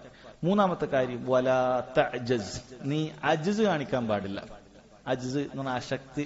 ഒരാൾക്ക് കഴിവുണ്ടായിട്ടും അയാള് അതിനൊരു പണിയെടുക്കാതിരിക്കുക. അപ്പോ അതിന് ഉദാഹരണമായി പണ്ഡിതന്മാർ പറയുന്നത്, ചില ആൾക്കാർ മടി ഖദറിനെ വെച്ചിട്ട് അയാള് മടിയന്മാരായി തീരും. അള്ള കണക്കാക്കിയിട്ടുണ്ടെങ്കിൽ എനിക്കെല്ലാം എന്റെ റിസ്കൊക്കെ വീട്ടിൽ തന്നെ വരും എന്ന് പറഞ്ഞ പണി എടുക്കുകയില്ല. അത് ശരിയല്ല. നിനക്ക് കഴിവുള്ള കാര്യം, ഈ പറഞ്ഞ മുന്നത്തെ പോയിന്റുകൾ നീ ശ്രദ്ധിക്കണം. നീ അതിനുവേണ്ടി നന്നായി പരിശ്രമിക്കണം. അതിന്റെ മാർഗങ്ങൾ നീ സ്വീകരിക്കണം. അള്ളാഹുവിനോട് സഹായം തേടി നീ ഇറങ്ങിത്തിരിക്കണം. വലാ തഅജസ്, നീ എനിക്കൊന്നും കഴിയില്ല, ഞാൻ അശക്തനാണ് എന്ന് പറഞ്ഞ് നിങ്ങൾ എന്ത് ചെയ്യാൻ പാടില്ല? വിട്ടുനിൽക്കാൻ പാടില്ല. കാരണം ഒരാൾ അങ്ങനെ അശക്തനായി വിട്ടു നിൽക്കുക എന്ന് പറയുന്നത് അത് അഖ്ലിനോടും ശറഇനോടും യോജിക്കാത്ത കാര്യമാണ്, ബുദ്ധിയോടും ദീനിനോടും യോജിക്കാത്ത കാര്യമാണ്. ഒരാൾ കല്യാണം കഴിക്കാതെ കുട്ടിയുണ്ടാകണം എന്ന് ആഗ്രഹിച്ചുകൊണ്ട് ഒരു കാര്യവുമില്ല, അത് ഉണ്ടാകുന്ന കാര്യമല്ല. അപ്പൊ ബുദ്ധിക്കും എതിരാണ്, ദീനും എതിരാണ്. അതുപോലെ തന്നെ നല്ലൊരു സമ്പാദ്യം ഉണ്ടാക്കണം എന്ന് ആഗ്രഹിക്കുന്ന ഒരാൾ വീട്ടിൽ തന്നെ നിന്നിട്ട് എന്റെ റിസ്ക് എഴുതിയതാണ് എന്ന് പറഞ്ഞ് അതിനുവേണ്ടി പണിയെടുക്കാതെ അശക്തനായി നിൽക്കുകയാണ് എങ്കിൽ അത് ശറഇനും എതിരാണ്, അഖ്ലിനും എതിരാണ്, ബുദ്ധിക്കും എതിരാണ്. അങ്ങനെ ചെയ്യാൻ പാടില്ല. നമുക്ക് വേണ്ട പരിശ്രമങ്ങൾ. അല്ലാഹു സുബ്ഹാനഹു വ തആല എല്ലാവർക്കും എല്ലാവരെയും പോലെ ആകാൻ സാധിക്കുകയില്ല. പക്ഷെ ഓരോരുത്തർക്കും അള്ളാഹു നൽകിയ കഴിവും ശക്തിയൊക്കെ ഉണ്ട്. അപ്പൊ അതിൽ അവൻ പരിശ്രമിക്കുക, അതിനുവേണ്ടി റബ്ബിനോട് സഹായം തേടുക. അങ്ങനെ അവൻ അശക്തി കാണിക്കാതെ അവൻ എന്ത് ചെയ്യുക, കാര്യങ്ങളൊക്കെ ചെയ്യുക. ഇതെല്ലാം പറഞ്ഞത് ഒരു കാര്യം ചെയ്യുന്നതിന് മുമ്പ് ഒരാളുടെ അവസ്ഥയാണ്. അപ്പൊ അതാണ് ഞാൻ 2 പാർട്ട് എന്ന് പറഞ്ഞത്. രണ്ടാമത്തെ പാർട്ട് സഹോദരങ്ങളെ, നബി സല്ലല്ലാഹു അലൈഹി വസല്ലം ഒരു കാര്യം സംഭവിച്ചു കഴിഞ്ഞാൽ നീ എന്ത് നിലപാടെടുക്കണം എന്നുള്ള കാര്യമാണ് പറയുന്നത്. വഇൻ അസാബക ഷൈഉൻ, നിനക്കൊരു കാര്യം ബാധിച്ചു കഴിഞ്ഞാൽ, അതായത് നീ എന്തെല്ലാം പരിശ്രമിച്ചു, എന്തെല്ലാം കാര്യങ്ങളൊക്കെ സ്വീകരിച്ചു, റബ്ബിനോട് സഹായം തേടി മടി കൂടാതൊക്കെ ചെയ്താലും അള്ളാഹു ഒരു കാര്യം നിശ്ചയിച്ചിട്ടുണ്ടാവും. അങ്ങനെ എന്തെങ്കിലും നിനക്ക് ബാധിച്ചു, വഇൻ അസാബക ഷൈഉൻ ഫലാ തഖുൽ, അപ്പം നീ പറയാൻ പാടില്ല ലൗ അന്നി ഫഅൽതു കദാ ലകാന കദാ വകദാ, ഞാൻ ഇങ്ങനെയൊക്കെ ചെയ്താൽ മതിയായിരുന്നു, അങ്ങനെയെങ്കിൽ ഇത് കിട്ടുമായിരുന്നു എന്ന് പറഞ്ഞ് ഖദറിനോടൊരു പ്രതിഷേധം, അങ്ങനെ ഞാൻ ചെയ്യാൻ പാടില്ലായിരുന്നു, ഇങ്ങനെ ചെയ്യാം. നമ്മൾ നേരത്തെ പറഞ്ഞ കാര്യങ്ങളൊക്കെ ഓർക്കുക. ഒരാളുടെ ഉപകാരം അറിയിക്കാൻ വേണ്ടിയിട്ടോ മറ്റോ ആണ് പറയുന്നതെങ്കിൽ അത് വേറെ വിഷയമാണ്. പക്ഷെ ഖദറിനോടുള്ള പ്രതിഷേധം അങ്ങേയറ്റത്തെ നിരാശയിൽ പറയാണ്, ഛേ അങ്ങനെ ചെയ്തിട്ടില്ലെങ്കിൽ ഞാൻ രക്ഷപ്പെടുമായിരുന്നു, ഞാൻ ഇന്ന രൂപത്തിൽ ഇനി ചെയ്തിട്ടില്ലെങ്കിൽ രക്ഷപ്പെടുമായിരുന്നു, അങ്ങനെ ചെയ്തതാണ് പരാജയപ്പെടാൻ കാരണം എന്ന് പറഞ്ഞ് നിരാശ അടയാൻ പാടില്ല. ലക്കാന കഥ കഥ അങ്ങനെ പറഞ്ഞ് പറയാൻ പാടില്ല. മറിച്ച് അപ്പോൾ അയാൾ പറയേണ്ട എന്താണ്, സംഭവമൊക്കെ കഴിഞ്ഞാൽ പിന്നെ അവൻ തൃപ്തിയോടുകൂടി പറയേണ്ട വാക്ക് വലാകിൻ ഖുൽ ഖദറുല്ലാഹ് വമാ ശാഅ ഫഅൽ. ഖദറുല്ലാഹ്, അള്ളാന്റെ ഖദറാണ്. വമാ ശാഅ ഫഅൽ, അള്ളാഹു ഉദ്ദേശിക്കുന്നത് പോലെയാണ് കാര്യങ്ങളൊക്കെ ചെയ്യുക. അള്ളാന്റെ ഉദ്ദേശത്തിന്റെ അപ്പുറത്ത് സംഭവിച്ചൊരു കാര്യമേ അല്ല, അള്ളാഹ് ഇങ്ങനെയാണ് തീരുമാനിച്ചത് എന്ന് പറഞ്ഞ് അവൻ സമാധാനിക്കണം. കാരണം അതല്ലാതെ അങ്ങനെ ചെയ്തിരുന്നെങ്കിൽ ഇങ്ങനെ ചെയ്യുക എന്നുള്ളത് പറഞ്ഞാൽ ഫഇന്ന ലൗ തഫ്തഹു അമല ശൈത്താൻ, അത് പിശാചിന്റെ ആ ഒരു പ്രവർത്തനം ആരംഭിക്കലാണ്. കാരണം അവൻ അങ്ങേയറ്റത്തെ സങ്കടമുണ്ടാകും. പിശാച് അതാണ്, ഈ വാക്ക് പറയുന്ന ആളുകൾ അങ്ങനെ ചെയ്തിരുന്നു, ഇങ്ങനെ ചെയ്താൽ മതിയായിരുന്നു എന്ന് പറഞ്ഞ് പറഞ്ഞ് പറഞ്ഞ് ഇവൻ തളർന്നു പോകും. ഈ കാര്യം ഒന്നാമത് പിശാച് ഇവന്റെ മനസ്സിൽ അങ്ങേയറ്റത്തെ വ്യസനം, ദുഃഖം അത് പിശാചിടും. അതുകൊണ്ട് സംഭവിക്കുന്നത് അവൻ ഒന്നാമത് ഇനിയൊരിക്കലും അവൻ പരിശ്രമിക്കാൻ പറ്റാത്ത അവസ്ഥയിലേക്ക് പോകും. രണ്ടാമത്തേത് അവൻ ദീനിനോട് തന്നെ, അള്ളാഹു സുബ്ഹാനഹു വ തആലയോട് തന്നെ, അവന്റെ വിധിയോട് തന്നെ അറിയാതെ ഒരു വെറുക്കുന്നൊരവസ്ഥ. പക്ഷെ എന്താണ് എനിക്ക് ഇങ്ങനെ ചെയ്തത്, ഞാൻ എല്ലാ പരിപാടിയും അതിനു വേണ്ടി ചെയ്തു, എന്നിട്ട് ഇങ്ങനെ സംഭവിച്ചു എന്ന് പറഞ്ഞിട്ട് അവൻ അള്ളാഹു തആലയോടുള്ള അവന്റെ വിധിയോടുള്ള ഒരു അതൃപ്തി ചിലപ്പോൾ അവൻ നാവ് കൊണ്ട് പറയുകയില്ല, പക്ഷെ അവന്റെ മനസ്സിൽ അവൻ ചിന്തിച്ചു കൂട്ടുന്നുണ്ടാകും. എന്നാൽ ചിലർ, അതിരുവിട്ട ചിലർ അത് നാവ് കൊണ്ട് തന്നെ പറയും. അങ്ങനെ തന്നെ പറയുന്ന പൊറുതികേട് കാണിക്കുന്ന ആളുകൾ ഉണ്ടാകും. അങ്ങനെ ഒന്നും ചെയ്യാൻ പാടില്ല. മറിച്ച് ഖദറുല്ലാഹ് വമാ ശാഅ ഫഅൽ എന്നാണ് വേണ്ടത്. ചിലർ അതിനെ ഖദറുല്ലാഹ് എന്നുള്ളത് ഖദ്ദറല്ലാഹ് വമാ ശാഅ ഫഅൽ എന്നും ലബ്ത് ചെയ്തിട്ടുണ്ട്. ഭൂരിഭാഗം ഹദീസിലും ഖദറുല്ലാഹ് വമാ ശാഅ ഫഅൽ എന്നാണ് വന്നിട്ടുള്ളത്. അതുകൊണ്ട് രണ്ടും പറയാവുന്നതാണ്. ഖദറുല്ലാഹ് വമാ ശാഅ ഫഅൽ എന്ന് ശദ്ദില്ലാതെ പറയലാണ് കൂടുതൽ നല്ലത് എന്ന് ചില പണ്ഡിതന്മാർ പറഞ്ഞിട്ടുണ്ട്. അപ്പൊ അതാണ് സഹോദരങ്ങൾ, ഈ ഹദീസ് ശരിക്കും ചിന്തിച്ചു നോക്കിയാൽ നമുക്ക് ഏതൊരു പ്രവർത്തനം നല്ല രീതിയിൽ ആരംഭിക്കാൻ നമുക്ക് പ്രോത്സാഹനവും അതിനുവേണ്ട ശർഈയായ പ്രോത്സാഹനം. കാരണം മോട്ടിവേഷൻ സ്പീക്കേഴ്സിന്റെ കയ്യിൽ പല രൂപത്തിലുള്ള പ്രോത്സാഹനം ഉണ്ടാവും. അതിൽ അള്ളാഹിനുള്ള സഹായം തേടലൊന്നും ഉണ്ടാവില്ല. അലാമ യംഫൗക്കൊന്നും ഉണ്ടാവില്ല. ഉപദ്രവങ്ങളൊക്കെ അവർ പറഞ്ഞു തരും, അങ്ങനെ ചെയ്യും, ഇങ്ങനെ ചെയ്യണം. അത് കച്ചവടം ചെയ്യുന്നവർക്കാണെങ്കിൽ പോയിരുന്നു കൊടുത്താൽ എല്ലാ രൂപത്തിലെ പരീക്ഷന്റെ മേഖലയും എല്ലാ ടൈപ്പ് രൂപങ്ങളൊക്കെ അവർ പഠിപ്പിച്ചു തരും. പിന്നെ ഇതിൽ തന്നെ നിങ്ങളെ ഭരമേൽപ്പിക്കുന്ന അവസ്ഥ ഉണ്ടാക്കും. ഈ കാരണങ്ങൾ ഇതാണ് കാരണം എന്നുണ്ടാകും. അള്ളാഹിനുള്ള സഹായതേട്ടം, ഉപകാരപ്രദമായത് തേടാനുള്ള പറച്ചിൽ, ഇതൊന്നും അതിലുണ്ടാവുകയില്ല. നബി സല്ലല്ലാഹു അലൈഹി വസല്ലം ഏതൊരു കാര്യത്തിനും, ഈ ഹദീസിന്റെ പ്രത്യേകത ഏതാണ്, ഏത് കാര്യമാകട്ടെ നീ കാര്യങ്ങൾ ഒരുമിപ്പിച്ചു കഴിഞ്ഞാൽ നിനക്ക് വിജയത്തിലെത്താൻ സാധിക്കുക തന്നെ ചെയ്യും. അത് അല്ലാഹു സുബ്ഹാനഹു വ തആലയുടെ വഹീന്റെ അടിസ്ഥാനത്തിൽ പറയുന്ന കാര്യമാണ്. ഇനി എന്തെങ്കിലുമൊക്കെ ബാധിച്ചു കഴിഞ്ഞാൽ, നീ വിചാരിക്കാത്ത രൂപത്തിൽ ബാധിച്ചു കഴിഞ്ഞാൽ അപ്പോഴും നിനക്ക് പരിഹാരം ഈ ഹദീസിൽ തന്നെ ഉണ്ട്. നീ ഒന്നും പറയണ്ട. ഖദറുല്ലാഹ് മാ ശാഅ, അള്ളാഹ് ഖദർ അങ്ങനെ ആക്കിയത്. ഞാൻ എന്ത് പണിയെടുത്താലും പണിയെടുത്തിട്ടില്ലെങ്കിൽ അള്ളാഹ് അങ്ങനെ കണക്കാക്കി, ഇനി അതിന്റെ അപ്പുറത്തേക്ക് എന്ന് ആലോചിച്ചിട്ട് കാര്യമില്ല. കാരണം പലരും ഉണ്ട്, ഇന്ന ഹോസ്പിറ്റലിൽ പോയിരുന്നെങ്കിൽ രക്ഷപ്പെടുമായിരുന്നു, മരണപ്പെട്ടതിന് ശേഷം പറയാൻ അള്ളാഹു തആല കണക്കാക്കി ആ ഹോസ്പിറ്റലിൽ വെച്ച് മരിക്കണം എന്ന് റബ്ബിന്റെ കണക്കാണ്. ഇനി അങ്ങനെ ആയിരുന്നെങ്കിൽ ഇങ്ങനെയായിരുന്നു, ഇങ്ങനെയായിരുന്നെങ്കിൽ അങ്ങനെയായിരുന്നു എന്ന് പറഞ്ഞ് ആ ഖദറിനോടുള്ളൊരു അതൃപ്തിയും അതുപോലെ തന്നെ അങ്ങേയറ്റം ദുഃഖത്തിലെത്തുന്ന അവസ്ഥയും ഒന്നും ഉണ്ടാകാൻ പാടില്ല. ഏത് കാര്യത്തിലും നമ്മൾ പാലിക്കേണ്ട കാര്യം സഹോദരങ്ങളെ ഈ ഹദീസിൽ കൊടുത്തിട്ടുണ്ട്. അതിനുശേഷം പറഞ്ഞ അധ്യായം ബാബുൻ നഹി അൻ സബ്ബിർ റീഹ്, കാറ്റിനെ ചീത്ത പറയുന്നത് വിലക്കിയിട്ടുള്ള കാര്യം. അതിന്റെ വിധി തന്നെ വന്നിട്ടുണ്ട്. കാറ്റിന് ചീത്ത പറയാൻ പാടില്ല എന്ന വിലക്കുണ്ട് എന്ന് തന്നെ പറഞ്ഞിട്ടുണ്ട്. കാരണം അതിൽ ഇനി വേറെ തഫ്സീലൊന്നുമില്ല. അതിൽ ചീത്ത പറയാൻ പറ്റുന്ന അവസ്ഥ അങ്ങനെയൊന്നുമില്ല. നേരത്തെ നമ്മൾ ലൗവിന്റെ വിഷയത്തിൽ പറഞ്ഞു. അപ്പൊ ചില സമയത്ത് അദ്ദേഹം അതിന്റെ ഹുക്മ് കൂടി പറയും, കാരണം ആ ഒറ്റൊരു ഹുക്കുമേ അതിനുണ്ടാവുള്ളൂ. ഇനി അതല്ല, ലൗ എന്നുള്ള കാര്യത്തിന് 2-3 ഹുക്കുമുള്ളത് കൊണ്ട് അദ്ദേഹം ബാബു നഹി അനിൽ ലൗ എന്നൊന്നും പറഞ്ഞിട്ടില്ല, ബാബു മാ ജാഅ ഫിൽ ലൗ എന്നാണ് അവിടെ പറഞ്ഞിട്ടുള്ളത്. അപ്പൊ ബാബു നഹി അൻ സബ്ബിർ റീഹ്, കാറ്റിനെ ആക്ഷേപിക്കുന്നത് വിലക്കിക്കൊണ്ടുള്ള അധ്യായം എന്നാണ് പറയുന്നത്. അപ്പൊ കാറ്റിനെ ആക്ഷേപിക്കുന്നത് എല്ലാ നിലക്കും ഹറാമായ കാര്യമാണ്. എന്നാൽ അത് പല ദർജയിലുണ്ട്. കാറ്റിനെ പൊതുവായി ഒരാൾ ആക്ഷേപിക്കാൻ, ശക്തമായ കാറ്റ് വരുന്ന സമയത്ത് നശിച്ച കാറ്റ് അങ്ങനെയുള്ള രൂപത്തിലൊക്കെ സംസാരിക്കുക എന്ന് പറയുന്നത് ഹറാമായ കാര്യമാണ്, യാതൊരു സംശയവും അതിലില്ല. ഹദീസ് ഇൻഷാ അല്ലാഹ് വായിക്കും. ഇനി രണ്ടാമത്തെ സമയത്ത്, കാറ്റിനെ ആക്ഷേപിക്കുന്ന സമയത്ത് കാറ്റാണ് ഇതെല്ലാം നിയന്ത്രിക്കുന്നത് എന്ന വിശ്വാസത്തിലാണ് ഒരാൾ പറയുന്നത് എങ്കിൽ അത് കേവലം ഹറാമല്ല, മറിച്ച് അത് റുബൂബിയത്തുള്ള ശിർക്കാണ്. കാരണം അല്ലാഹു സുബ്ഹാനഹു വ തആലയുടെ പ്രവർത്തനമാണ് കാറ്റിനെ എല്ലാം തദ്ബീർ, അള്ളാഹുവാണ് മുദബ്ബിർ, അതിനെല്ലാം നിയന്ത്രിക്കുന്നവൻ അള്ളാഹുവാണ്, കാറ്റിനെ അയച്ചവൻ അള്ളാഹുവാണ്. അപ്പോൾ കാറ്റാണ് ഇതെല്ലാം, അല്ലെ? അങ്ങനെ പറയുന്ന ആൾക്കാർ നമ്മൾ നേരത്തെ പറഞ്ഞതാണ്, പ്രകൃതിയാണ് എല്ലാം ചെയ്യുന്നത്. അതുപോലെ കാറ്റും പ്രകൃതിയിൽപ്പെട്ടതാണ്. അപ്പൊ കാറ്റാണ് ഇത് വരുത്തി വെച്ചത് എന്ന രൂപത്തിലാണ് പറയുന്നത് എങ്കിൽ അത് റുബൂബിയത്തിലുള്ള ഒരു ഷിർക്കാണ്. അത് പൊതുവെ മുസ്ലിമീങ്ങളുടെ വായിൽ നിന്നുണ്ടാവുകയില്ലെങ്കിലും കുഫാറുകൾ അവർ അങ്ങനെയുള്ളൊക്കെ ചിലപ്പോൾ പറയാറുണ്ട്. മൂന്നാമത്തത്, അത് അപകടം പിടിച്ച ഒരു കാര്യമാണ്. കാറ്റിനെ ചീത്ത പറയുമ്പോൾ കാറ്റിനെ ആരാണോ അയച്ചത് അത് അറിഞ്ഞുകൊണ്ട് തന്നെ ആ കാറ്റിനെ അയച്ചവനെ, അള്ളാഹുവിനെ ഒരാൾ ചീത്ത പറയുന്നുണ്ട് എങ്കിൽ അത് കുഫറാണ്, യാതൊരു സംശയവും അതില്ല. അപ്പൊ ഈ 3 രൂപത്തിൽ കാറ്റിനെ ചീത്ത പറയുന്ന അവസ്ഥകൾ ഉണ്ടാകാറുണ്ട്. കാറ്റ് സഹോദരങ്ങൾ അല്ലാഹു സുബ്ഹാനഹു വ തആലയുടെ ദൃഷ്ടാന്തങ്ങളിൽ വലിയ ഒരു ദൃഷ്ടാന്തമാണ്. അള്ളാഹുവിന്റെ സൈന്യങ്ങളിൽ ഒരു സൈന്യമാണ് കാറ്റെന്നുള്ളത്. അള്ളാഹു എത്രമാത്രം കഴിവുള്ളവനാണ്, അവന്റെ ഖുദ്റത്തും അതുപോലെ അവന്റെ അളമത്തുമൊക്കെ മഹത്വമൊക്കെ എത്ര വലുതാണ് എന്ന് അറിയിച്ചു തരുന്ന അവന്റെ സൈന്യങ്ങളിൽ ഒരു സൈന്യമാണ് കാറ്റെന്ന് പറയുന്നത്. കാരണം മനുഷ്യനെ സംബന്ധിച്ചിടത്തോളം ഒരു നിലക്കും അവന്റെ എന്ത് ആധുനിക ടെക്നോളജികൾ അവൻ കണ്ടുപിടിച്ചാലും ഒരു നിലക്കും ഒരു ചെറിയൊരു പ്രതിരോധം പോലും ഈ കാറ്റിന്റെ മുന്നിൽ അവന് തീർക്കാൻ സാധിക്കാറില്ല എന്നുള്ളത് വലിയ നമുക്ക് മനസ്സിലാകുന്ന കാര്യമാണ്. അതുകൊണ്ടാണ് ലോകത്തെ ഏറ്റവും വലിയ ശക്തികളായ രാജ്യങ്ങൾ പോലും അവരുടെ എല്ലാ കയ്യിലും ചന്ദ്രനിലും ലോകത്ത് എവിടെ പോകാനുള്ള ടെക്നോളജികളും അങ്ങനെ എല്ലാ രൂപത്തിലുള്ള സൈന്യങ്ങളും ശക്തികളും ഒക്കെ ഉണ്ടായിട്ടും, അല്ലെ, പറയുന്ന രാജ്യങ്ങൾ നിങ്ങൾക്കറിയാം, അവിടെ കാറ്റുകൾ അടിക്കുമെന്നുള്ളത് അവർക്ക് കാലാവസ്ഥ പ്രവചനങ്ങൾ വഴി വിവരം കിട്ടിയിട്ട് പോലും അത് വരുന്നത് കാത്തു നിൽക്കുക, വന്ന നാശനഷ്ടങ്ങൾ ഉണ്ടാകുന്നത് കാത്തു നിൽക്കുക, അത് കണ്ടിരിക്കുക, എന്നല്ലാതെ അതിനപ്പുറത്തൊന്നും അവർക്ക് ചെയ്യാൻ സാധിക്കില്ല. അവർക്ക് ഈ കാലാവസ്ഥ ഒക്കെ നോക്കിയിട്ട്, കാരണം അല്ലാഹു സുബ്ഹാനഹു വ തആല അങ്ങനെ കാരണങ്ങൾ വെച്ചിട്ട് തന്നെയാണ് ഇതെല്ലാം അയക്കുന്നത്, അതിന്റെ പടിപടിയായിട്ടായിരിക്കും. അപ്പൊ ഈ കാര്യങ്ങളൊക്കെ വെച്ച് അവർ പറയും, ജൂലൈ 28 മുതൽ 29, 30 വരെ ശക്തമായ കാറ്റായിരിക്കും, ഇത്ര കിലോമീറ്റർ സ്പീഡിൽ അടിക്കും എന്നൊക്കെ പറയും. അങ്ങനെ പറഞ്ഞിട്ടും അതിനൊന്നും ചെയ്യാൻ അവർക്ക് സാധിക്കുകയില്ല. അത് അനുഭവിക്കുക, അതിന്റെ നാശനഷ്ടങ്ങൾ ഇങ്ങനെ കഴിഞ്ഞതിന് ശേഷം കണക്കൂട്ടുക എന്നല്ലാതെ വേറൊന്നും ചെയ്യാൻ സാധിക്കുകയില്ല. അതുപോലെയുള്ള അല്ലാഹു സുബ്ഹാനഹു വ തആലയുടെ വലിയൊരു ദൃഷ്ടാന്തം അവന്റെ ഒരു സൈന്യവുമാണ് കാറ്റ് എന്നുള്ളത്. ഇനി ആ കാറ്റിനെ കുറിച്ചിട്ട് ഈ അധ്യായത്തിൽ ചർച്ച ചെയ്യുന്നത് ബാബു നഹി അൻ സബ്ബിർ റീഹ്, അതിനെ ചീത്ത പറയുക എന്നുള്ളതാണ്. എന്നാൽ കാറ്റിനെ കുറിച്ച് ഒരാള് ഇങ്ങനെ പറയാണ്, ശക്തമായ കാറ്റായിരുന്നു, ആ ശക്തമായ കാറ്റിൽ ഇത്രയും മരങ്ങൾ കടപുഴകി എന്നൊക്കെ ഒരാൾ പറയുന്നത് തെറ്റില്ല, അതിൽ ചീത്ത പറയലൊന്നുമില്ല.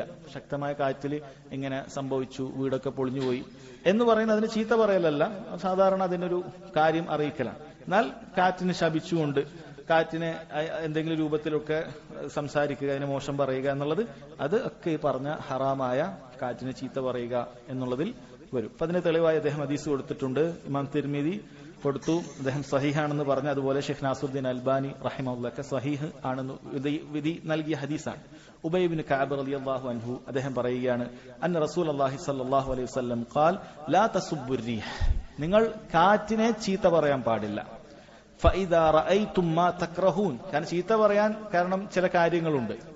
കാരണം കാറ്റുകൊണ്ട് നമ്മളെ വേണ്ട വീടൊക്കെ പൊളിഞ്ഞു, അല്ലെ, നമ്മളെ കഷ്ടപ്പെട്ടുണ്ടാക്കിയ വീടൊക്കെ ആയിരിക്കും അത് പൊളിഞ്ഞു, അല്ലെങ്കിൽ നമ്മൾ ഒരുപാട് കൃഷിയായിരിക്കും, അതൊക്കെ ആകെ നാശനഷ്ടങ്ങൾ സംഭവിക്കും, അങ്ങനെ പലതും സംഭവിക്കും, അത് ഉള്ളതാണ്. അതുകൊണ്ടാണ് നബി സല്ലല്ലാഹു അലൈഹി വസല്ലം പറഞ്ഞത് ഫഇദാ റഅയ്തും മാ തക്റഹൂൻ, നിങ്ങൾക്ക് വെറുപ്പുണ്ടാകുന്ന, നിങ്ങൾക്ക് പ്രയാസമുണ്ടാകുന്ന കാര്യങ്ങൾ നിങ്ങൾ കണ്ടാൽ എന്താണ് നിങ്ങൾ പറയേണ്ടത്? ഫഖൂലു അല്ലാഹുമ്മ ഇന്നാ നസ്അലുക മിൻ ഖൈരി ഹാദിഹി റീഹ്, അല്ലാഹുവേ ഈ റീഹിന്റെ നന്മയിൽ നിന്ന്, നമ്മൾ എത്ര ഭയങ്കരമായ കാറ്റായാലും അതിൽ ചില നന്മകളൊക്കെ ഉണ്ടാവും നമുക്കറിയാത്തതാണ്, അപ്പൊ അതിന്റെ നന്മയിൽ നിന്ന് റബ്ബേ നീ ചോദിക്കണം.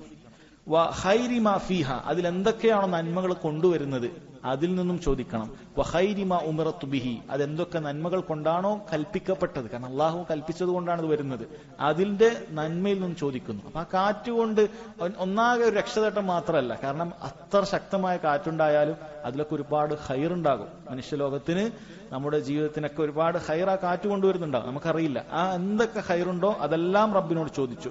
വനഊദു ബിക മിൻ ശർരി ഹാദിഹി റിഹ്, അതുപോലെ ഈ കാറ്റ് കൊണ്ടുണ്ടാകുന്ന ഒരുപാട് നാശനഷ്ടങ്ങളൊക്കെ നമ്മളെ സംബന്ധിച്ചിടത്തോളം ഷർറാണ്. അതുകൊണ്ട് റബ്ബെ അതിൽ നിന്ന് നമ്മൾ രക്ഷ ചോദിക്കുകയാണ്, നമുക്കങ്ങനെ ഷർറൊന്നും ഉണ്ടാവല്ലേ. വശർരി മാ ഫീഹ വശർരി മാ ഉമിറതു ബിഹി, അത് എന്ത് ഷർറാണോ കൊണ്ടുവരുന്നത്, എന്തൊക്കെ ഷർറ് കൊണ്ടാണ് അത് കൽപ്പിക്കപ്പെട്ടത്, ഇതൊക്കെ റബ്ബെ നീ നീക്കിത്തരണം എന്ന് പറഞ്ഞ് നമ്മൾ രക്ഷ തേടുകയാണ് എന്നാണ്. അതല്ലാതെ കാറ്റിനെ പഴിക്കാൻ പാടില്ല എന്നുള്ളതാണ്. അതല്ലാതെ കാറ്റിനെ പഴിക്കാൻ പാടില്ല. അത് വളരെ കൃത്യമായിട്ട് ഈ ഹദീസിൽ സഹോദരങ്ങൾ പറഞ്ഞിട്ടുണ്ട്. അപ്പൊ അതുപോലെ വേറെ പല ഹദീസുകളിലും ഈ കാര്യങ്ങൾ ചെറിയ വ്യത്യാസത്തോടു കൂടിയൊക്കെ വന്നിട്ടുണ്ട്. അപ്പൊ ചുരുക്കം, കാറ്റ് വരുന്ന സമയത്ത് നമ്മൾ ഈ പ്രാർത്ഥന പഠിക്കുകയും അത് പറയുകയുമാണ് ചെയ്യേണ്ടത്. ഇതേത് കാറ്റാണ്? ശക്തമായ കാറ്റാണ്, അതല്ല സാധാരണ കാറ്റല്ല.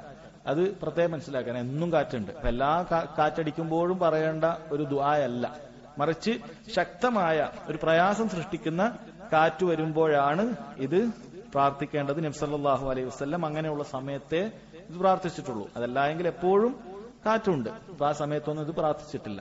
അതുപോലെ ഈ ഹദീസിലുള്ള തൗഹീദിന്റെ പാഠം, അല്ലാഹു സുബ്ഹാനഹു വ തആല ഇങ്ങനെ ശക്തമായ കാറ്റ്, ആടിയുലയുന്ന കാറ്റ് അടിക്കുന്ന സമയത്ത് ആരോടാണ് പ്രാർത്ഥിക്കാൻ പറഞ്ഞത്? അല്ലാഹു സുബ്ഹാനഹു വ തആലയോടാണ്. എന്നാൽ മക്കയിലെ മുശ്രിക്കുകളെ പോലും തോൽപ്പിക്കുന്ന രൂപത്തിൽ ശക്തമായ കാറ്റ് അടിച്ച് ആടിയുലന്റെ കപ്പൽ മറയുമെന്ന അവസ്ഥ എത്തിയപ്പോൾ ഇന്നത്തെ മുസ്ലിയാക്കന്മാര് അള്ളാഹു അല്ലാത്ത ആളുകളോട് പ്രാർത്ഥിക്കാനാണ് ജനങ്ങളോട് പറഞ്ഞുകൊണ്ടിരിക്കുന്നത്. അങ്ങനെയുള്ള കാറ്റ് ഇളക്കി മറിച്ച് കപ്പൽ വീഴാൻ പോകുന്ന സമയത്ത് മക്കയിലെ മുശ്രിക്കുകൾ അള്ളാഹിനോട് തന്നെ ചോദിച്ചിട്ടുണ്ട്. കാരണം അവർക്കറിയാം കാറ്റടിപ്പിക്കുന്നത്, കടലിൽ ഇങ്ങനെ തിരയുണ്ടാക്കുന്നത്, കപ്പലിനെ മറിച്ചിടുന്നത്, ഇതൊന്നും ആർക്കും നിയന്ത്രിക്കാൻ സാധിക്കുകയില്ല. അള്ളാഹു താലക്ക് മാത്രമേ നിയന്ത്രിക്കാൻ സാധിക്കുകയുള്ളൂ. അള്ളാഹിനോട് പ്രാർത്ഥിച്ചിരുന്നു. എന്നാൽ ഇന്നത്തെ മക്കാ മുശ്രിക്കുകളെ തോൽപ്പിക്കുന്ന വിധമുള്ള കുഫറും ഷിർക്കും പറഞ്ഞുകൊണ്ടിരിക്കുന്ന മുസ്ലിയാക്കന്മാർ ഇങ്ങനെ ഉണ്ടാകുമ്പോൾ ഏതെങ്കിലുമൊക്കെ മങ്കൂസ് മൗലൂദ് ചൊല്ലാൻ, ഏതെങ്കിലുമൊക്കെ ഔലിയെ വിളിക്കാൻ, ഇതാണ് പറഞ്ഞു കൊടുക്കുന്നത്. നബി സല്ലല്ലാഹു അലൈഹി വസല്ലം അള്ളാഹുവിനോടാണ് പ്രാർത്ഥിക്കാൻ പറയുന്നത്. കാരണം അള്ളാഹുവാണ് കാറ്റിനെ നിയന്ത്രിക്കുന്നത്, മറ്റൊരാൾക്കും നിയന്ത്രണം ഇല്ല. എന്നാൽ ഇവർ പറയുന്നത് അത് ഔലിയാക്കൾക്കാണ് നിയന്ത്രണം, ലോകത്തിന്റെ നിയന്ത്രണം ഔലിയാക്കൾക്കാണ്. ഓരോ കാലഘട്ടത്തിലും ഓരോ ഔലിയാക്കളുണ്ട് എന്ന പച്ചയായ കുഫറും ഷിർക്കും പറയുന്ന ആളുകളെ കാണാൻ സാധിക്കും. എന്നാൽ അവർ പറയുന്നതിൽ യാതൊരു തെളിവും ഹാജരാക്കാനില്ല. ഖുർആനിൽ മുഴുവനും രക്ഷാദട്ടം അല്ലാഹു സുബ്ഹാനഹു വ തആലയോട് മാത്രമാണ് എന്ന് നമുക്ക് കാണാൻ സാധിക്കും. ഈ ഹദീസിലും നമ്മളത് കണ്ടു. അടുത്ത അധ്യായം ബാബു ഖൗലില്ലാഹി തആല يظنون بالله غير الحق ظن الجاهلية يقولون هل لنا من الأمر من شيء قل إن الأمر كله لله. സഹോദരങ്ങളെ, ഈ ആയത്തും നമ്മൾ നേരത്തെ പറഞ്ഞതുപോലെയുള്ള ഈ അധ്യായങ്ങളൊക്കെ ഖദറുമായി ബന്ധപ്പെട്ട് കിടക്കുന്ന ഒരു കാര്യമാണ്. അല്ലാഹു സുബ്ഹാനഹു വ തആലയിലുള്ള നല്ല വിചാരം, ഹുസ്നുൽ ദൻ ബില്ലാഹ്, റബ്ബ് സുബ്ഹാനഹു വ തആലയോടുള്ള നല്ല വിചാരം നമ്മൾ സദാ വെച്ചു പുലർത്തണം എന്നറിയിക്കുന്ന ഒരു കാര്യമാണിത്. അപ്പോ ഈ ആയത്തിലും മുനാഫിക്കുകളെ കുറിച്ച് പറഞ്ഞത് യദുന്നൂന ബില്ലാഹി ഗൈറൽ ഹഖ് ദന്നൽ ജാഹിലിയത്ത്, ജാഹിലിയത്തിന്റെ മോശം വിചാരം, സത്യമല്ലാത്ത വിചാരമാണ് അവർ അല്ലാഹു സുബ്ഹാനഹു വ തആലയെ കുറിച്ചിട്ട് വിചാരിച്ചിരിക്കുന്നത്. അപ്പൊ അവരുടെ വിചാരണം എന്ന് പറഞ്ഞാൽ അത് എന്തൊക്കെയാണെന്നുള്ളത് ഇൻഷാ അല്ലാഹ് പിന്നീട് ഇബ്നുൽ ഖയ്യിമിന്റെ മനോഹരമായ വിശദീകരണം വന്നിട്ടുണ്ട്, അവിടെ നമുക്ക് വായിക്കാം. അവർ എന്തൊക്കെയാണ് പറയുന്നത്? അവരെന്താണ് പറഞ്ഞത്? ഹൽ ലനാ മിനൽ അംരി മിൻ ഷൈ, ഞങ്ങൾക്ക് എന്തെങ്കിലുമൊക്കെ കാര്യങ്ങളൊക്കെ തീരുമാനിക്കാനുണ്ടോ? അപ്പോ എല്ലാം നബി സല്ലല്ലാഹു അലൈഹി വസല്ലം തീരുമാനിക്കുക, എന്നിട്ട് യുദ്ധത്തിൽ പോയി അപകടങ്ങളൊക്കെ ഉണ്ടാവുക. കാരണം ഇവരെ സംബന്ധിച്ചിടത്തോളം ഓരോ യുദ്ധവും പരീക്ഷണമാണ്. മുനാഫിക്കുകൾക്ക് യുദ്ധമില്ലാത്ത സമയത്ത് നന്നായി അഭിനയിക്കാൻ സാധിക്കും, മുസ്ലിങ്ങളോടൊപ്പം നിസ്കരിക്കും, കാരണം അതിനൊന്നും വേറെ ചെലവൊന്നുമില്ല, മുസ്ലിങ്ങളോടൊപ്പം എല്ലാ കർമ്മങ്ങളൊക്കെ കാണിക്കും. യുദ്ധം എന്ന് പറഞ്ഞാൽ രണ്ടിലൊരു തീരുമാനമാവും. ഈമാനുള്ള ആക്കെ അതിന് പുറപ്പെടാൻ സാധിക്കുള്ളൂ. കാരണം പോയി മരിച്ചാൽ സ്വർഗം പ്രതീക്ഷിക്കുന്ന മുഅ്മിൻ മാത്രമാണ്. മുനാഫിക്കിനെ സംബന്ധിച്ചിടത്തോളം ഉള്ളിൽ കുഫ്റാണ്, പോയി മരിച്ചാൽ അവന് യാതൊരു വിശ്വാസവും ഇല്ല. അതുകൊണ്ട് തന്നെ യുദ്ധസമയത്ത് മുനാഫിക്കുകളുടെ തനി സ്വഭാവം വ്യക്തമാകുന്ന ഒരുപാട് ഉദാഹരണങ്ങൾ ഖുർആനിൽ കൊടുത്തിട്ടുണ്ട്.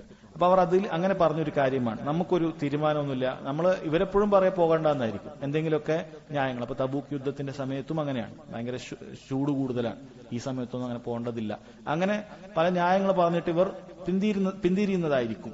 അപ്പോൾ അല്ലാഹു സുബ്ഹാനഹു വ തആല അവരോട് പറയുന്നത്, ഖുൽ നബിയെ പറയുക, ഇന്നൽ അംറ കുല്ലഹു ലില്ലാഹ്, കാര്യം മുഴുവൻ അള്ളാന്റെ തീരുമാനം അനുസരിച്ച് നടക്കുകയാണ്. നബി സല്ലല്ലാഹു അലൈഹി വസല്ലം ഒരു തീരുമാനം എടുക്കുന്നതും അത് അല്ലാഹു തആലയുടെ തീരുമാനമാണ്. അല്ലാഹു വഹി നൽകിയാൽ അല്ലാതെ നബി സല്ലല്ലാഹു അലൈഹി വസല്ലം ശർഈയായ ഒരു നിയമവും അല്ലാഹു തആല നിശ്ചയിക്കുകയില്ല എന്ന കാര്യം വളരെ കൃത്യമായിട്ട് അല്ലാഹു തആല പറഞ്ഞു കൊടുക്കുകയാണ്. എന്നിട്ട് അല്ലാഹു തആല പറഞ്ഞു, യുഖ്ഫൂന ഫി അൻഫുസിഹിം മാ ലാ യുബ്ദൂന ലക്, അവർ ഉള്ളിൽ ഒളിപ്പിച്ചു വെച്ച പല കാര്യങ്ങളും അത് അവർ എന്താണ് ഇപ്പോൾ പുറത്തു വരികയാണ്. ഇപ്പൊ ഇത്തരത്തിലുള്ള സമയത്താണ് ഇവർക്ക് ഇത് പറയേണ്ടി വരിക. ഉള്ളിൽ ഒളിപ്പിച്ചു നിൽക്കുന്ന പല കാര്യങ്ങളും ഇപ്പോൾ പറയും. യഖൂലൂന ലൗ കാന ലനാ മിനൽ അംരി ശൈഇൻ മാ ഖുതിൽനാ ഹാഹുന, അവർ പറയും ഞങ്ങൾക്ക് കാര്യത്തിൽ വല്ല നിയന്ത്രണവും ഉണ്ടായിരുന്നെങ്കിൽ അവിടെ വെച്ച് ഞങ്ങൾ കൊല്ലപ്പെടുമായിരുന്നില്ല.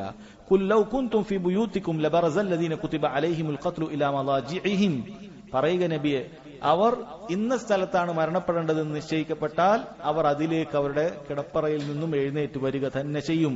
വലിയബ്തലി അല്ലാഹു മാ ഫീ സുദൂരിക്കും, അവരുടെ ഹൃദയങ്ങളിലുള്ളത് അല്ലാഹു പരീക്ഷിക്കും. വലിയുമഹ്ഹിസ മാ ഫീ ഖുലൂബിക്കും, അവരുടെ ഖൽബിലുള്ളത് അല്ലാഹു അത് പരിശുദ്ധിപ്പെടുത്തി അതിനെ നല്ലതിനെയും ചീത്തയും അല്ലാഹു തആല വേർതിരിച്ചിരിക്കും. വല്ലാഹു അലീമുൻ ബിദാത്തി സുദൂർ, അല്ലാഹു ഹൃദയങ്ങളിലുള്ളതെല്ലാം ഏറ്റവും നന്നായി അറിയുന്നവനാണ്. മുനാഫിക്കുകളുടെ കാര്യം വഷളായി പോകുന്നത് പലപ്പോഴും യുദ്ധസമയത്താണ് എന്ന് കാണാൻ സാധിക്കും. അപ്പോൾ ഇവർ അല്ലാഹു സുബ്ഹാനഹു വ തആലയെ കുറിച്ച് വളരെ മോശമായ ചിന്തകൾ വെച്ചു പുലർത്തിയിരുന്നു എന്നാണ്. അപ്പൊ നമ്മളെ സംബന്ധിച്ചിടത്തോളം അല്ലാഹു തആലയെ കുറിച്ച് ഒരു ഘട്ടത്തിലും മോശമായ ചിന്ത വെച്ചു പുലർത്താൻ പാടില്ല. എന്തെങ്കിലുമൊക്കെ തീരുമാനങ്ങൾ വന്നാൽ അത് അല്ലാഹു സുബ്ഹാനഹു വ തആലയുടെ കുറിച്ച് മോശം തീരുമാനം നമുക്ക് മനസ്സിലുണ്ടാകാൻ പാടില്ല. അപ്പൊ അടുത്ത ആയത്തും കൂടി വായിച്ചിട്ട് ഇബ്നുൽ ഖയ്യിമിന്റെ മനോഹരമായ ആ ഒരു വിശദീകരണം കേൾക്കാം. വഖൗലിഹി തആല അല്ലാഹുനീന ബില്ലാഹി വന്നസ്സു അലൈഹിം ദാഇറത്തുസ്സു, അല്ലാഹു സുബ്ഹാനഹു വ തആല മുനാഫിക്കുകളെ കുറിച്ച് തന്നെ പറഞ്ഞതാണ്. അവർ അല്ലാഹുവിനെ കുറിച്ച് മോശം ധാരണ വെച്ച് പുലർത്തുന്ന ആളുകളാണ്. അവരുടെ മേൽ തിന്മയുടെ വലയമുണ്ട്. എപ്പോഴും അവർ തിന്മയും മോശം കാര്യങ്ങളും മാത്രമേ ചിന്തിക്കുകയും പറയുകയും മോശം വിചാരങ്ങൾ മാത്രമേ അവരുടെ ഹൃദയത്തിൽ കൊണ്ടു നടക്കുകയും ചെയ്യുകയുള്ളൂ എന്നാണ്. ശേഷം ഇബ്നുൽ ഖയ്യിം റഹിമഹുല്ലാ നൽകിയ വളരെ അദ്ദേഹത്തിന്റെ സാദുൽ മആദിൽ ഉള്ള ഒരു ഇബാറത്താണ് ശൈഖുൽ ഇസ്ലാം മുഹമ്മദ് അബ്ദുൽ വഹാബ് റഹിമഹുല്ലാ ഇവിടെ എടുത്തുദ്ധരിച്ചിട്ടുള്ളത്. സാദുൽ മആദിൽ അദ്ദേഹം ഉഹുദ് യുദ്ധത്തിൽ നിന്നുള്ള പാഠങ്ങൾ വിശദീകരിക്കുന്ന ഭാഗത്താണ് ഇത് കൊടുത്തിട്ടുള്ളത്. വളരെ നീണ്ട ഇബാറത്താണ്, അതിന്റെ ഒരു ഭാഗമാണ്. മാത്രവുമല്ല ഈ കൊടുത്തത് പൂർണ്ണമായും ഇബ്നുൽ ഖയ്യിമിന്റെ വാക്ക് അതുപോലെയല്ല, അതിൽ പ്രധാനപ്പെട്ട ചില ചുരുക്കലുകളും ഒക്കെ മുഹമ്മദ് അബ്ദുൽ വഹാബ് റഹിമഹുല്ലാ ചെയ്തിട്ടുണ്ട് എന്ന് പണ്ഡിതന്മാർ പറഞ്ഞത് കാണാം. നോക്കാം. ഖാല ഇബ്നുൽ ഖയ്യിം റഹിമഹുല്ലാഹു തആല ഫിൽ ആയത്തുൽ ഊല, ഈ ഒന്നാമത്തെ ആയത്ത്, ആദ്യം നമ്മൾ പറഞ്ഞ ഈ അധ്യായത്തിന്റെ ആദ്യത്തെ ആയത്തിന് ഇബ്നുൽ ഖയ്യിം അതിന്റെ വിശദീകരണം പറയാണ്. ഫുസ്സിർ ഹാദ വൻ, അവർ ഈ പറഞ്ഞ മോശം വന്നിനെ കുറിച്ച് വിശദീകരിക്കപ്പെട്ടിട്ടുണ്ട്. എന്തൊക്കെയാണ്? ബി അന്നഹു സുബ്ഹാന ലാ യൻസുറു റസൂലഹു വ അന്ന അംറഹു സയദ്മഹൽ, അല്ലാഹു സുബ്ഹാനഹു വ തആല നബി സല്ലല്ലാഹു അലൈഹി വസല്ലം സഹായിക്കുകയില്ല. അപ്പൊ യുദ്ധം വരുന്ന സമയത്ത് അവർ ധരിക്കുന്നത് മുശ്രിക്കുകളായിരിക്കും വിജയിക്കുക, യഹൂദികളായിരിക്കും വിജയിക്കുക. ആ രൂപത്തിൽ മുശ്രിക്കുകൾ വിജയിക്കും എന്നാണ് ഈ മുനാഫിക്കുകളുടെ മനസ്സിലെപ്പോഴും ഉള്ളത്. അതുപോലെ നബി സല്ലല്ലാഹു അലൈഹി വസല്ലമയുടെ കാര്യമൊക്കെ നിഷ്പ്രഭമായി പോകും, ഇനി അതൊന്നും ബാക്കിയുണ്ടാവില്ല.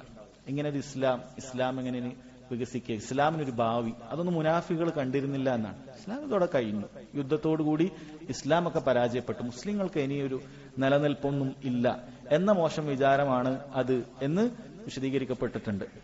വഫുസ്സിറ, അവരെ വിശദീകരിക്കപ്പെട്ട ഈ മോശം ധാരണ വേറൊരു നിലക്ക് അന്നമ അസാബഹും ലം യകുൻ ബിഖദരില്ലാഹി വഹിക്മതിഹി, അവരെ ബാധിച്ച കാര്യങ്ങളൊന്നും അള്ളാന്റെ ഖദറും ഹിക്മത്തൊന്നും കൊണ്ടുണ്ടായതല്ല എന്നാണ്. അപ്പൊ ഖദരിയാക്കളുടെ വിശ്വാസം അങ്ങനെയാണ്. ഖദരിയാക്കൾ എന്തെങ്കിലുമൊക്കെ പ്രവർത്തനമൊക്കെ നടന്നു കഴിഞ്ഞാൽ അവർക്ക് ഇഷ്ടപ്പെടാത്ത ഇതൊന്നും അള്ളാഹ് തീരുമാനിച്ചതല്ല. അപ്പൊ അള്ളാഹു സുബ്ഹാനഹു വ തആല അങ്ങനെ നേരത്തെ കൂട്ടി അറിഞ്ഞ് തീരുമാനിക്കുന്ന പരിപാടി ഇല്ല, കാര്യങ്ങൾ അപ്പം സംഭവിക്കുന്നതാണ്.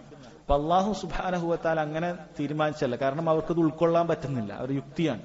എന്തെങ്കിലുമൊക്കെ മോശമായി ആളുകൾ ഇന്നും ആ ഖദരിയാക്കളുടെ വാദം പലപ്പോഴും പലയിടത്തും പറയുന്നതാണ്. അപ്പൊ അള്ളാഹു ഉദ്ദേശിച്ചിരുന്നെങ്കിൽ ഫലസ്തീൻ എങ്ങനെ ഒരു അപകടം ഉണ്ടാവുമോ, അപ്പൊ അങ്ങനെ എന്ന് പറഞ്ഞിട്ട് അത് അള്ളാഹുലേക്ക് ചേർക്കാൻ പറ്റൂല. അതായത് അവിടെ സംഭവിക്കുന്നതൊന്നും എന്തോ അള്ളാഹു അറിയാതെ ശത്രുക്കൾ അള്ളാഹു സുബ്ഹാനഹു വ തആലയുടെ മേൽക്കോയ്മ നേടി എന്തോ നേടിയതുപോലെ, നഊദു ബില്ലാഹ്, ആ രൂപത്തിലാണ്. അപ്പൊ അള്ളാഹു അറിഞ്ഞിട്ട് നടക്കുന്നതല്ല, അള്ളാഹു അറിഞ്ഞിട്ട് നടക്കുന്നതാണിത് എന്ന് വിശ്വസിക്കാൻ ചിലർക്കൊക്കെ പ്രയാസം, അതങ്ങനെ വിശ്വസിക്കില്ല. അപ്പൊ അള്ളാഹിന്റെ ഹിക്മത്തും ഖദറൊന്നും കൊണ്ട് നടന്നതല്ല എന്ന് പറയുന്ന ഖദരിയാക്കളുടെ വാദം, ആ ചിന്ത വളരെ മോശം ചിന്തയാണ്. നമ്മൾ വിശ്വസിക്കേണ്ടത് ഇത് മുഴുവനും അള്ളാഹു സുബ്ഹാനഹു വ തആല ഉദ്ദേശിച്ചത് കൊണ്ട്, അള്ളാഹു തആല തീരുമാനിച്ചത് കൊണ്ട് മാത്രം ഉണ്ടായിട്ടുള്ളതാണ്. അള്ളാഹുവിന്റെ തീരുമാനത്തെ കവച്ചു വെച്ച് ആരും തീരുമാനിച്ചുണ്ടാക്കിയതല്ല. അല്ലാഹു തആല അവിടെ മുസ്ലിമീങ്ങളെ സംരക്ഷിക്കണം എന്ന് ഉദ്ദേശിക്കുക, അവിടെ ഒരാളും കൊല്ലപ്പെടരുത് എന്ന് അള്ളാഹു ഉദ്ദേശിക്കുക, എന്നിട്ട് അതിനെ വെല്ലുവിളിച്ചുകൊണ്ട് മറ്റൊരാൾ അവിടെ വന്ന് ഇതെല്ലാം ഇല്ലാതാക്കുക. അങ്ങനെ ഒരിക്കലും ചിന്തിച്ചു പോകാൻ പാടില്ല. അദ്ദേഹം അവസാനം പറയുന്നുണ്ട്, സാധാരണക്കാരായ പലരുടെ ഹൃദയത്തിലും ഇങ്ങനെ ചിന്തകൾ ഉണ്ടാകാറുണ്ട് എന്നുള്ളത്. വഫുസ്സിറ ബി ഇൻകാരിൽ ഹിക്മ, അള്ളാഹുവിന്റെ ഹിക്മത്തിനെ നിഷേധിച്ചുകൊണ്ടുള്ള ഇതിനെയാണ് ഈ മോശം ധാരണ എന്ന് വിശദീകരിക്കപ്പെട്ടിട്ടുണ്ട്. വ ഇൻകാരിൽ ഖദർ, അള്ളാഹുവിന്റെ ഖദറിനെ നിഷേധിച്ചുകൊണ്ടാണ്. വ ഇൻകാരി അയ്യത്തിമ അംറുഹു അംറു റസൂലിഹി വ യുദ്ഹിറഹു അല്ലാഹു അലദ്ദീനി കുല്ലിഹി, റസൂലിന്റെ കാര്യങ്ങളെല്ലാം പൂർത്തീകരിക്കപ്പെടുകയില്ല എന്നും ദീനുൽ ഇസ്ലാം മറ്റു മതങ്ങൾക്ക് മേൽക്കോയ്മ നേടുകയില്ല എന്നൊക്കെ മുനാഫികൾ അന്ന് വിചാരിച്ചിട്ടുണ്ട്. പക്ഷെ കാര്യം എന്താണ് ഉണ്ടായിട്ടുള്ളത് നമുക്കറിയാം. ഇസ്ലാം ലോകത്ത് മുഴുവൻ വികസിച്ചു. അന്ന് ഇവർ ചിന്തിക്കുന്ന സമയത്ത് മദീനയിലാണ് ഇസ്ലാം ഉള്ളത്. നബി സല്ലല്ലാഹു അലൈഹി വസല്ലം ഭരണം മദീനയിൽ മാത്രമാണ്, വേറെ എവിടെ എത്തിയിട്ടില്ല. പിന്നീട് ഖലീഫമാരുടെ കാലത്ത് തന്നെ, ഉസ്മാൻ ബിൻ അഫ്ഫാനിന്റെയും അലി റളിയല്ലാഹുവിന്റെ കാലത്ത് തന്നെ ലോകം മുഴുവൻ ഏകദേശം ഇസ്ലാമിന്റെ കാൽ കീഴിലായി. ഇസ്ലാം മുഴുവൻ വികസിക്കുന്ന അവസ്ഥയുണ്ടായി. പക്ഷെ എന്താണ് അന്ന് ഈ മുനാഫികൾ വിചാരിച്ചത്, ഈ യുദ്ധം വന്നപ്പോ മുശ്രിക്കുകളടുത്താണല്ലോ ശക്തിയും കഴിവും എല്ലാം ഉള്ളത്. ഇത് ദരിദ്രർ, ഒന്നുമില്ലാത്ത ആളുകൾ, കുറെ രോഗമൊക്കെ വന്ന് പ്രയാസമൊക്കെ വന്ന് ഒന്നുമില്ല. അൻസാരികളും മുഹാജിറുകളൊക്കെ ആയിട്ടുള്ള ആളുകൾ, കുറച്ച് പണക്കാരുണ്ട്, ബാക്കിയൊക്കെ സാധുക്കൾ, ഇവർ നശിച്ചത് തന്നെ എന്നാണ് അവർ വിചാരിച്ചത്. എന്നിട്ട് അദ്ദേഹം പറയുന്നു, വഹാദാ ഹുവ ളന്നു സൗ അല്ലദീ ളന്നഹുൽ മുനാഫിഖൂന വൽ മുശ്രികൂന ഫീ സൂറത്തുൽ ഫത്ഹ്. സൂറത്തുൽ ഫത്ഹിൽ ഈ ഒരു ളന്നിനെ കുറിച്ച് പറയുന്നുണ്ട്. അതാണ് മുനാഫിഖുകളും മുശ്രിക്കുകളൊക്കെ ഈ ഒരു വിചാരിച്ചതാണ് അവിടെ പറയുന്നത്.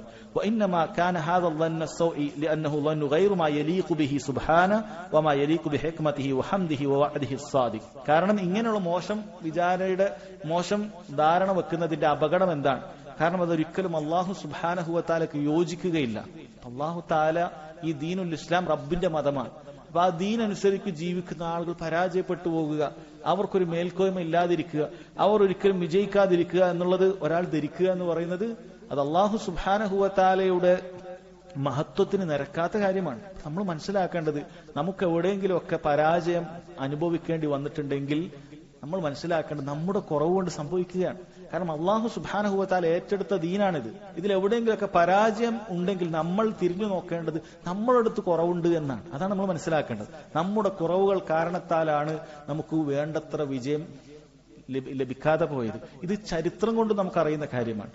കാരണം എപ്പോഴെല്ലാം മുസ്ലിമീങ്ങൾക്ക് ഇസ്സത്തുണ്ടായി അവരുടെ ദീനിൽ, അപ്പോൾ അല്ലാഹു സുബ്ഹാനഹു വ തആല വിജയം നൽകിയിട്ടുണ്ട്.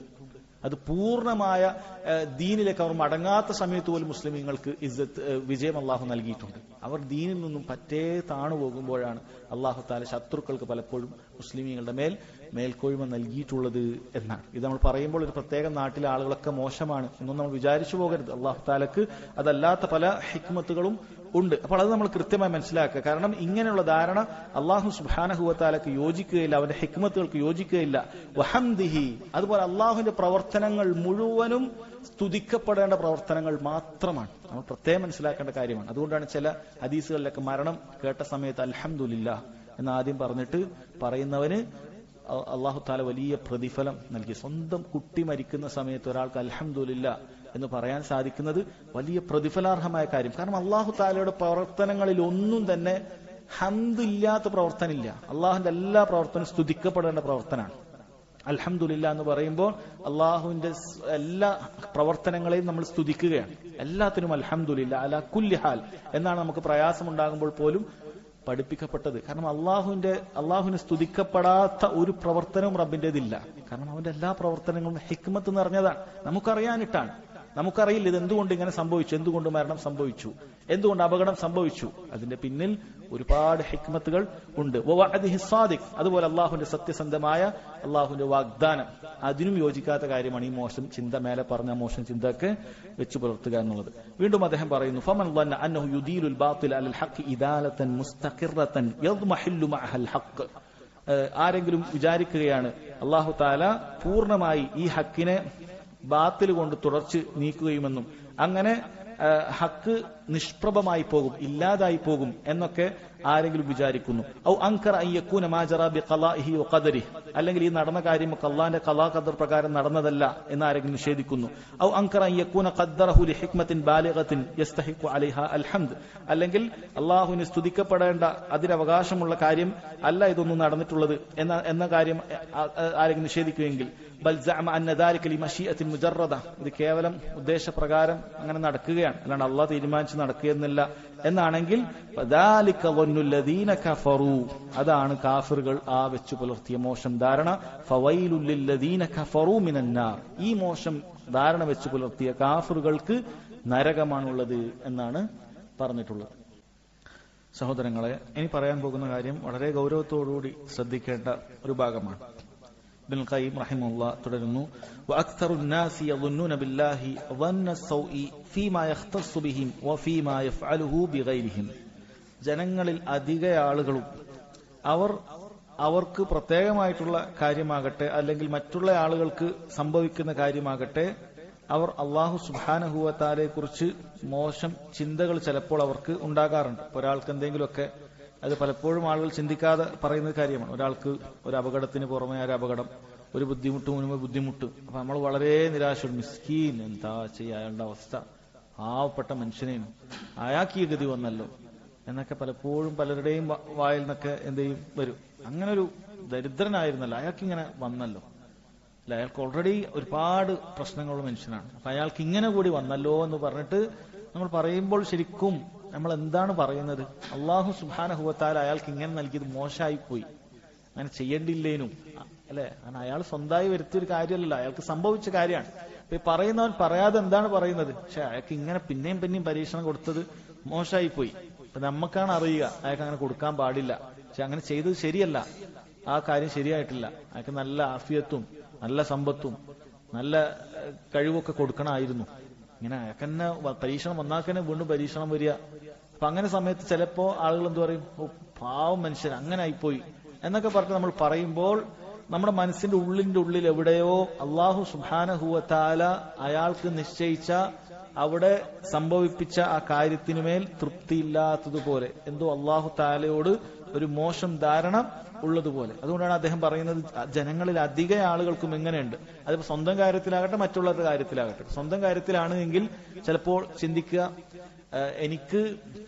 ഞാൻ ഇങ്ങനെയൊന്നും ആവേണ്ട ആളല്ല, എന്റെ ബുദ്ധിയും കഴിവൊക്കെ വെച്ചിട്ട് ഞാൻ കുറെ കൂടി മെച്ചപ്പെടേണ്ട ഒരു വ്യക്തിയായിരുന്നു, പക്ഷെ എന്തോ അള്ളാഹ് ഇങ്ങനെ തന്നിട്ടുള്ളൂ, എനിക്കിങ്ങനെ തന്നിട്ടുള്ളൂ എന്ന രൂപത്തിൽ സ്വന്തം കാര്യത്തിലാണെങ്കിൽ ചിലപ്പോൾ അങ്ങനെ ചിന്തിക്കും. അല്ലെങ്കിൽ എനിക്ക് ഇതിനേക്കാളും മെച്ചപ്പെടേണ്ട ആളാണ് എന്നൊക്കെ ഓരോരുത്തർക്കും തോന്നുകയാണ്. അപ്പൊ അല്ലാഹു തആലയോടുള്ള അവന്റെ വിധിയിൽ എന്തോ ഒരു തൃപ്തി കുറവ്, അതല്ലെങ്കിൽ മറ്റുള്ള ആളുകൾക്ക് ബാധിക്കുന്ന കാര്യമാകട്ടെ, ജനങ്ങളിൽ പലരും ഈ ഒരു അറിയാതെ ഒരു ഗോപ്യമായ ആ ഒരു മോശം ധാരണ വെച്ചു പുലർത്തുന്നുണ്ട്. അത് ആണ് അദ്ദേഹം പ്രത്യേകം പറയുന്നത്. വലാ യസ്ലമു മിൻ ദാലിക, അതിൽ നിന്നും രക്ഷപ്പെടുന്നവർ ആർ മാത്രമാണ്? ഇല്ലാ മൻ അറഫല്ലാഹ വ അസ്മാഅഹു വ സിഫാതിഹി, അല്ലാഹുവിനെ അവന്റെ നാമവിശേഷണ ഗുണങ്ങൾ പഠിച്ചു മനസ്സിലാക്കിയ ആളുകൾക്കല്ലാതെ അതിന് രക്ഷപ്പെടാൻ കഴിയില്ല. അസ്മാഉ സിഫാത്ത് പഠിക്കാത്ത അല്ലാഹു സുബ്ഹാനഹു വ തആല എന്തിനാണ് ഓരോന്ന് കാര്യങ്ങൾ ഇങ്ങനെ രൂപത്തിലൊക്കെ ചെയ്യുന്നത് എന്നുള്ളത് അല്ലാഹു തആലയെ കുറിച്ച് കൂടുതൽ പഠിച്ചു മനസ്സിലാക്കുന്ന ആളുകൾക്ക് അറിയാൻ പറ്റും.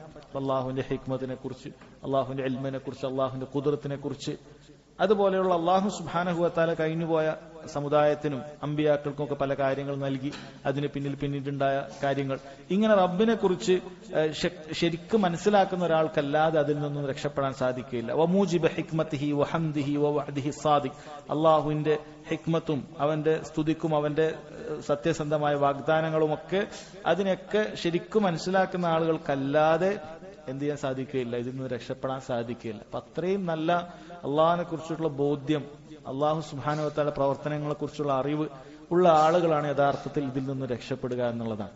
കാരണം പലരും അത് പുറത്തു പറഞ്ഞിട്ടില്ലെങ്കിലും അത് മനസ്സിൽ ഇങ്ങനെ ഒരു അലട്ടലുണ്ടാകും പലപ്പോഴും, എന്താണ് ഇപ്പൊ അങ്ങനെ സംഭവിച്ചത് എന്നൊക്കെ ചിന്തിക്കുന്ന ആളുകൾ ഉണ്ടാകും. അങ്ങനെ ഒരിക്കലും ചിന്തിക്കാൻ പാടില്ല എന്നാണ്. എന്നിട്ട് അദ്ദേഹം പറയുന്നു, ഫൽയഅ്തനിൽ ലബീബുൻ നാസിഹു ലിനഫ്സിഹി ബിഹാദാ, അതുകൊണ്ട് തന്നെ ബുദ്ധിമാനായ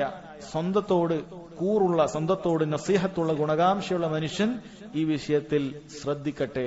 വല്യതുബ് ഇലല്ലാഹ്, ഇങ്ങനെയുള്ള ചിന്തകളിൽ നിന്നും അള്ളാഹുവിൽ ഖേദിച്ചു മടങ്ങട്ടെ. വല്യസ്തഗ്ഫിറുഹു മിൻ ദന്നിഹി ബിറബ്ബിഹി ദന്നസ്സൗ, റബ്ബിനെ കുറിച്ച് പലപ്പോഴും ഉണ്ടാകുന്ന ഈ മോശം ചിന്തയിൽ നിന്നും തന്റെ മോശം ചിന്തയിൽ നിന്നും അവൻ ഇസ്തിഗ്ഫാർ തേടട്ടെ, പാപമോചനം തേടട്ടെ എന്നാണ്. അപ്പൊ നമ്മൾ പാപമോചനം തേടാൻ പല കാര്യങ്ങളുണ്ട്, അതിൽ ഇതൊക്കെ പെടും. അള്ളാഹിനെ കുറിച്ച് എപ്പോഴെങ്കിലൊക്കെ മോശമായി ചിന്തിക്കുന്ന സമയത്ത് എല്ലാവർക്കും എല്ലാ അവസ്ഥയിലും ഉണ്ടായിക്കൊള്ളണമെന്നില്ല.